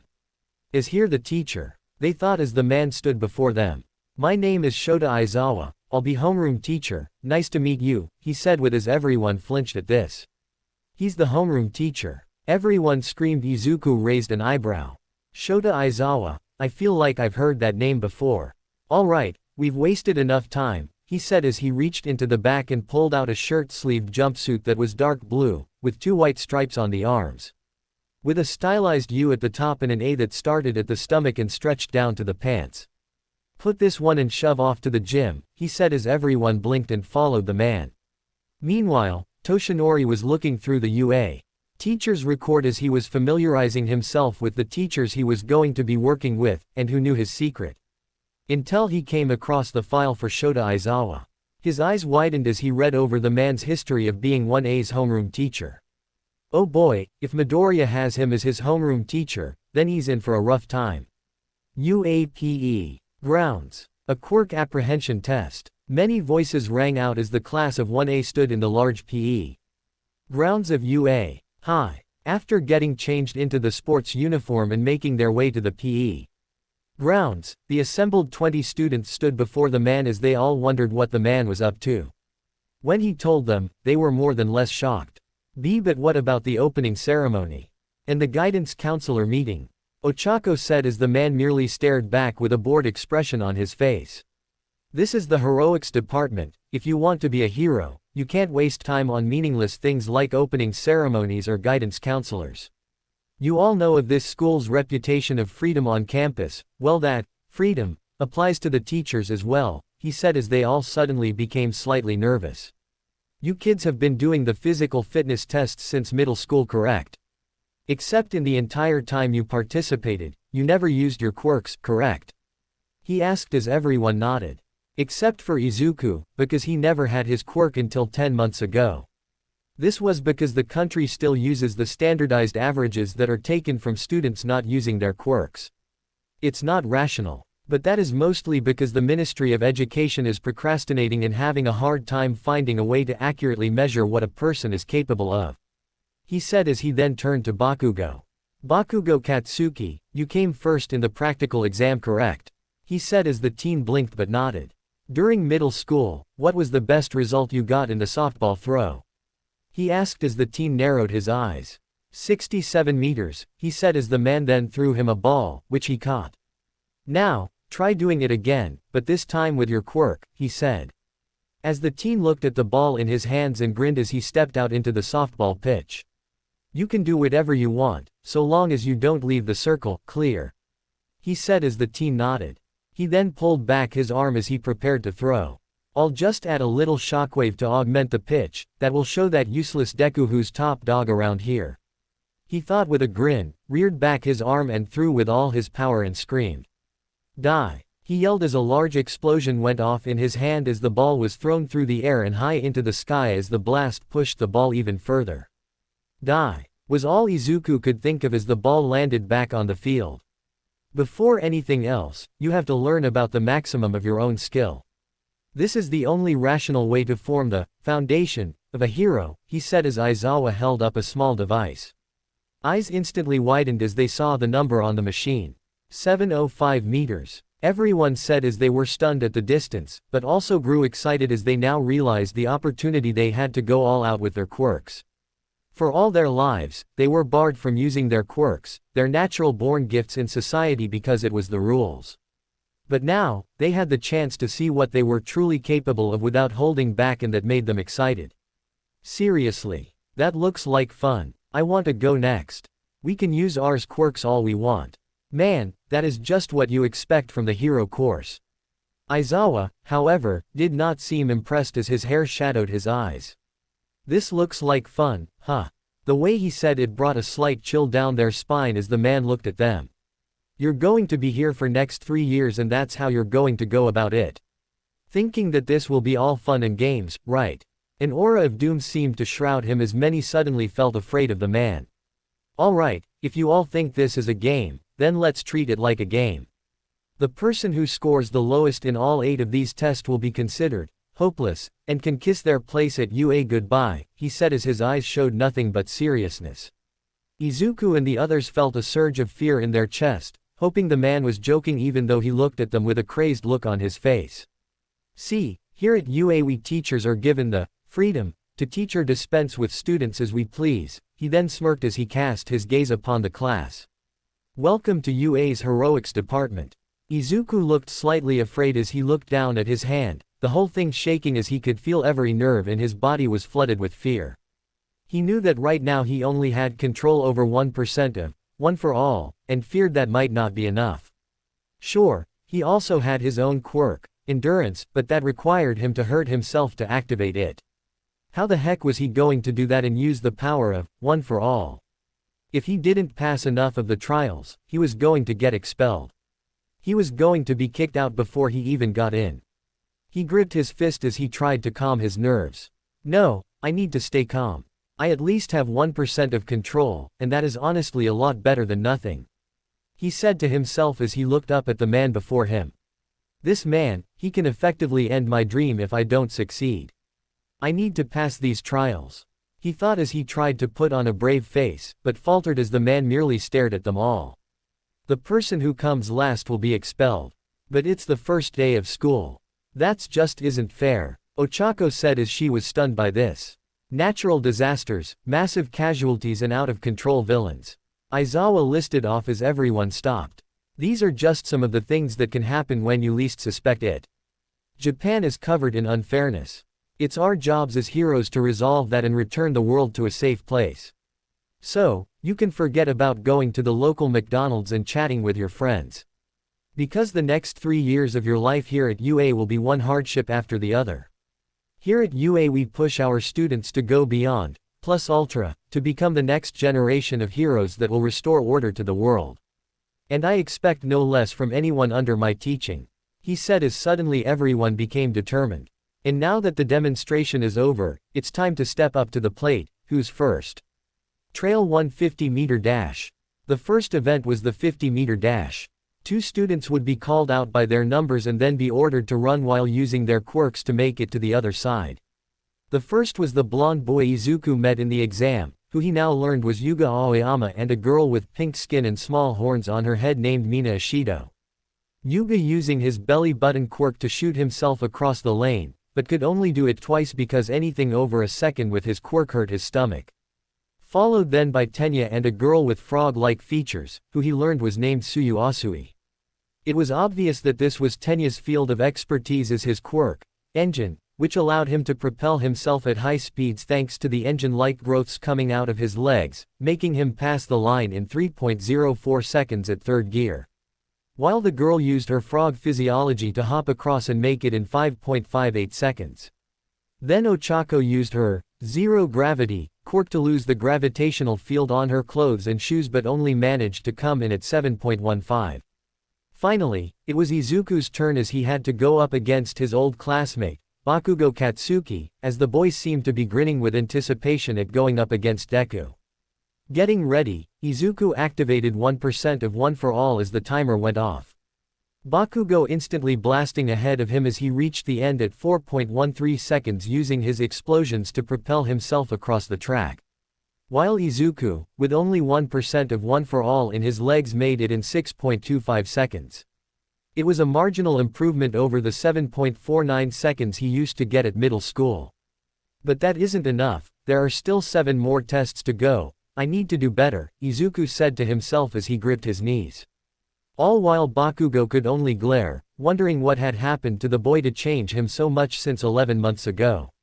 Luckily, he didn't notice the red veins that had appeared and disappeared over the boy's legs while Aizawa only stared at the boy. Trial 2. Grip Test. Izuku held the grip test in his hand as slowly applied pressure to the scale by channeling 1% of One for All into his hand, by imaging an egg in the microwave and lowering the wattage to 1%. The grip machine calculating his strength as he brought it up and widened his eyes at the number on the scale. 175 kilograms, with just 1% of one for all, it was certainly a lot stronger than what he used to be. But before he could get excited he heard a loud exclamation as he turned to see a boy with cylinder-like growths on his elbows marvel at a large teen with multiple appendages growing out of his body. 540 kilograms. What are you, a gorilla? Oh, wait, an octopus. The teen said as the tall silent teen merely nodded, while a smaller teen with purple-like balls on his head looked up at the teen. Octopuses are sexy, he said as Izuku felt dejected at hearing how much stronger the other teen was. But also, creeped out by the small teen that had a perverse look on his face. Seriously, what was with that kid? Trial 3, Standing Long Jump. The standing long jump brought some hope to Izuku as he managed to use 1% to easily cross the sand trap and make it to the other side.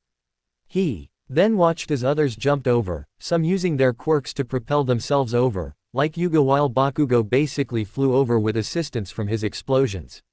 Bakugo got a little angry seeing that Deku wasn't failing as badly as he thought he would. But he chose to ignore it as he just kept telling himself that Deku was still going to fail because he was useless and nothing was going to change that. But boy was he going to be wrong soon. Trial 4, Repeated Sidestep. This one was easier for Izuku, as thanks to the endurance he built up from his own quirk and the training weights he wore constantly, he could naturally last longer than most of the other students. The only one who exceeded him was the kid with the purple balls on his head, that used them to bounce between them rapidly. Eventually the small kid had to stop, otherwise, he would barf from the rapid amounts of times he bounced between the cluster of purple balls. Which he did, it was disgusting. But still, it was rather impressive that it drew Bakugo's attention as he glared at the boy, pissed that he still hadn't failed yet. But he still didn't care as he knew that Deku was going to fail. He had to, he was Deku after all. He was born to be a failure. Trial 5, Ball Throw. The next one was something that filled Izuku with worry as he watched the nice girl he met, Ochako, use her quirk to make the ball float off into the distance. This apparently was too much for the machine to calculate, so it gave her an infinity. This caused a lot of people, minus Bakugo, to praise her as she effectively beating anyone else in the ball throwing trial. But only as a technicality as the ball was still up there, floating amongst the stars now. An infinity. That's amazing. She got an infinity. One boy said as Izuku could only stare in awe at the girl who saved him a month ago. He then looked down at his hands as he gripped his fist. Everyone else is showing amazing talent, while I still haven't made any significant impact. But at least I'm not coming last, so there's a positive. He thought to himself as it was his turn to throw the ball. Now all that's left is the endurance run, the toe touching and the upper body exercise. I just need to pass these next few tests and I should be in the clear, just keep using 1%, that's all I can manage. He thought to himself as he prepared to throw the ball. Meanwhile, Tanya, Bakugo and Ochako stood to the side as they watched the boy. Midoriya is doing rather well in this, though I must say I'm a little disappointed, especially after how he performed in the entrance exam, Iida said as Bakugo only clicked his tongue in announce. So, what, he's still going to fail. He's fucking quirkless after all, he said as Iida and Ochako instantly turned to him in both confusion and shock. Quirkless? What are you talking about? There is no way Izuku can be quirkless, especially after what we saw in the exam. Ochako said as the boy instantly snapped his head to her. What the fuck are you talking about, round face? He said as Aizawa narrowed his vision at the boy who prepared to throw the ball with all he could, with 1% one for all surging through his arm. But just as the boy threw it, Aizawa's eyes flashed and the ball fell a harmless 57 meters. Izuku just stared at the ball as he looked at it in his hands. What? But I'm sure that I erased your quirk. He spun around as he was met with the man as his hair seemed to be waving upwards, while he pulled at the bindings around his neck which also swayed and moved about him, almost as if they were alive and giving him an intimidating look. But the thing that frightened him the most, was the red eyes that glowed in his pupils and stared into his soul. Because what I'm seeing is just insulting and makes me question how someone like you got into UA, he said as Izuku looked at the man. Erased. It was then that he noticed the yellow goggles around his neck, as his mind quickly brought up his knowledge of heroes in his textbooks. I know who you are. You must be the pro hero who can cancel out the quirk of anyone he, looking at. The erasing hero, Eraserhead. Name, Shota Aizawa aka Eraserhead. Quirk, erase, he can cancel any other quirk powers and abilities by looking at someone. He cannot, however, cancel out a mutation class quirk and the effects of the quirk wears off if he shuts his eyes or if his eyes are obstructed from his target. Eraserhead. I never heard of him. Kirishima said as Suyu raised a finger. I have, he's one of those underground heroes that don't like to be in the spotlight, Suyu said as everyone began to gather around and talked about the hero. Meanwhile, from the corner of the building, All Might in his hero form and yellow suit, leaned around the corner as he watched the scene unfold. He avoids the media because he believes it hinders his work, and that not every hero should be strutting around in front of the camera, All Might thought as he looked at the man. And on top of that, he and I don't exactly get along that well. I'm sorry Midoriya, I should have warned you before he did something like this. All Might thought as Aizawa walked towards him. During the test, you unleashed an incredible amount of power that the staff and I had never seen before. So much power that it could destroy the Zero-Foe villain with one punch, he said as Bakugo widened his eyes at this and he glared at Midoriya who looked up in fear of him. You'd think that a kid with that kind of power should be passing this test with ease, but so far you haven't shown anything near that level of power, which makes me assume that you have little or no control over your own power, correct? He said as Izuku shook slightly but then hung his head. I'll take your silence as a yes. Basically, you got in with luck, and only then after you were saved by someone else, he declared as Izuku hung his head and gripped his fist. Right now, you're afraid to go beyond your current limits, because you're afraid you won't be able to control that power of yours and that will leave you vulnerable and in everyone's way. Being a hero means going beyond your limits, plus ultra, if you will, and if you can't do that, then you're basically holding everyone else back. You should just quit while you're ahead, he said with a glare as Ochako and Iida gasped in shock. Izuku's heart basically dropped into his stomach as he stared down at his hands, as they shook. Aizawa then picked up the ball and threw it to the boy who caught it. His hair flowing back down as he turned away. I've returned your quirk and I'm giving you one last chance. Currently, you're not low enough to fail, but if you can't show me something of a similar or equal caliber that you pulled in this test and make it past Bakugo's score, without completely injuring yourself, then you can stop wasting my time and get out, he said as he walked back and Izuku looked down at his own hands. Bakugo only spat in disgust as he looked at the boy muttering to himself. He's going to fail, I don't know what the hell that teacher was talking about. But there is no way that useless nerd managed to take down the zero-pointer. He was a failure in middle school and he'll be a failure now, he said as turned his head. Ochako, on the other hand, shook her head as she looked at him. I believe he can do it, she said as he looked over to her. Otherwise he wouldn't have been able to save me, she said as silently prayed for the boy. Hoping that he could get in, while Bakugo only made noise and stared at him. What do I do, what do I do, what can I do? I can't control anything past 1% and I can only activate endurance, is if I physically harm myself. But either one won't be able to alter my chances at passing this trial, he gripped the ball tight in his hand as he began to worry. He wants me to show something like I did in the exam, when, one for all, and endurance, combined to save me. But I can't control that yet. There is no way I can tap into something like that and pass this trial. There is just no. Wait a minute, combine, he looked down at his hands as a plan began to form in his head. But, can I do it? I haven't even tried something like that since the exam. Can my body even handle that? But then he gripped his fist as he looked up. No, I can't think of that.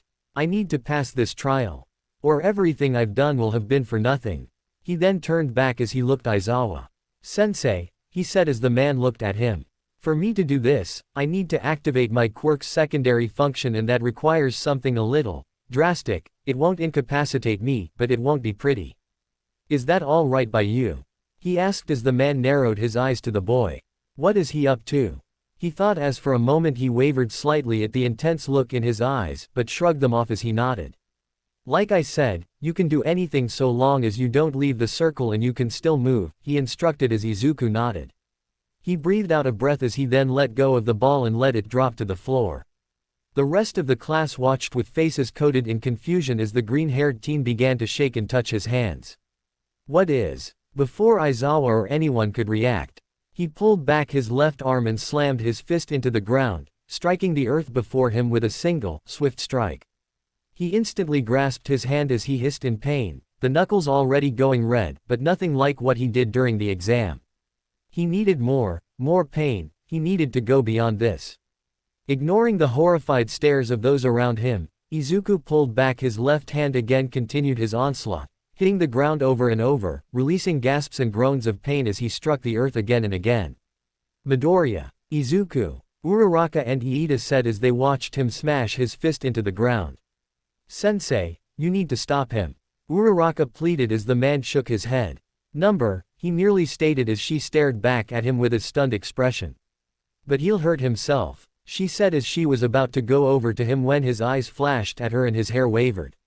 If you interfere, I'll expel you as well, he ordered as Uraraka stiffened as she looked back at the boy, who continued to punch his fist into the ground.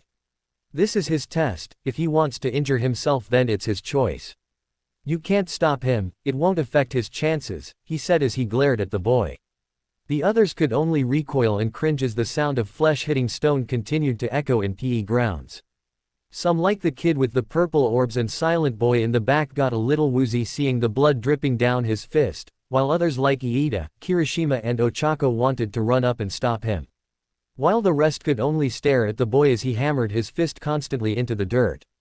Bakugo could only stare at him, thinking that he had finally broken down and is now just venting his frustration. I knew it, he couldn't handle it, he thought as he turned his head and placed his hands in his pocket. All Might himself wanted to run out and stop the boy but restrained himself, as he knew that if he interfered he could cost the boy his admission into UA. Hi, Midoriya, I hope you know what you're doing. He silently asked the boy as he continued to punch the earth. Not enough, he struck the hard earth again, it's still not enough, I need more. He hissed as he punched again. It got to the point where blood began to spew forth from breaks in his skin and paint the very surface crimson with its presence as more and more of the dirt were lost to his blows. But he just kept punching and punching the earth as more of his blood began to drip from his fist. His eyes intently focused as he punched again into the blood and dirt mixed soil. Remember what it was like during the exam, back at the beach. His fist punched the ground as a small splash of blood hit his cheek. Remember what it was like. That rush of power. He ignored the others behind him as he could hear them gasp and yell in shock. I need to pass. I need to get into UA. Otherwise. He pulled his fist back one last time as he glared at the small crater caked in blood. Otherwise, I'm still going to be the same, useless Deku I've always been. And with that, he swung his fist into the dirt. The ground cracked and splintered as he buried his fist into the ground and a small gush of wind spread out from the impact, bringing everything to a silent halt. And for a while nothing happened, nothing made a sound or a single whisper, as everyone had assumed that nothing would happen and that the boy damaged his fist for nothing. Some thought it was all for nothing, while Bakugo only rolled his eyes and waited for the moment he knew that Deku would start bawling his eyes out at any moment. Aizawa only looked at the boy and sighed. Wasted. Still at zero. But then, everything changed as a small flicker of light danced across his fist. The red glow flickered before glowing brighter as it swirled and traveled up his arm and swarming across his entire body.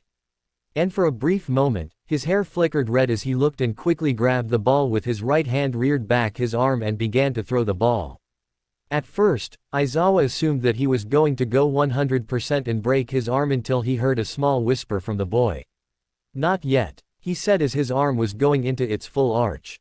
All Might then noticed what he was about to do, as a small amount of joy entered the man's eyes. Whoa kid, are you for real? He said, hushed excitement. Not yet. He whispered again as the swing was coming to its full arch. Aizawa-sensei is right, I am afraid. Afraid that can't control this power and afraid that I can't control 100% of, one for all. But despite all that, I still need to work 10 times harder than anyone else.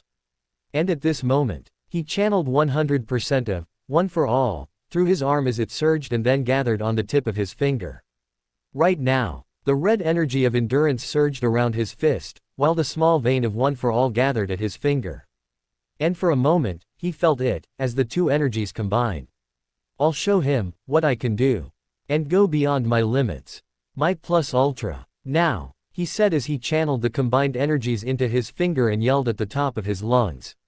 Smash. The moment the ball left his finger, a large shockwave blasted off as it propelled the ball at high speeds, as the wind from the blast nearly blew everyone off their feet. Everyone had wide eyes and hanging jaws as the ball flew high into the air before sailing back down and hitting the ground. The ball calculating the distance and velocity, until a small beep drew Aizawa's attention as he looked down at his device and slightly widened his eyes. 1.62 kms. Unbelievable, he didn't just pitch it at full strength. He channeled all his power into a single point, and managed to replicate the same effect as back in the exam while sparing his hand, he marveled as he looked again at the number on the screen. Izuku breathed heavily as he looked at how far the ball had gone into the air. It doesn't hurt as much this time, and I can still move my hands. He said to himself as his finger was slightly red from the throw, while his left hand knuckles still bled onto the ground. Sensei. Izuku said as the man looked up from the device and back to the boy as he gripped his wrist, while blood slowly leaked from his bleeding left knuckles. Is this good enough for you? He said with a grin as the man could only look back and grin himself. This kid, he marveled as for the first time in a while, he had felt a little excitement as he was proud to be proven wrong. Meanwhile, All Might was smirking even wider, even in his hero form, as he marveled at the boy before him. I came out here because I was worried, but what the hell, Midoriya? You still don't have full control of One for All, but you knew that you had to replicate the same effect as your adrenaline shot. So, you charged up with your endurance power up, combined it with 100% of One for All, waited till the very last second of your swing and then unleashed it through one singular point. You maximized your power, minimized your injury and replicated a similar effect to adrenaline shot, and all at the very last second. He grinned even wider as he looked at the brave face of his successor as he endured the small pain. What the hell, Midoriya? When did you get so freaking cool? Thank you.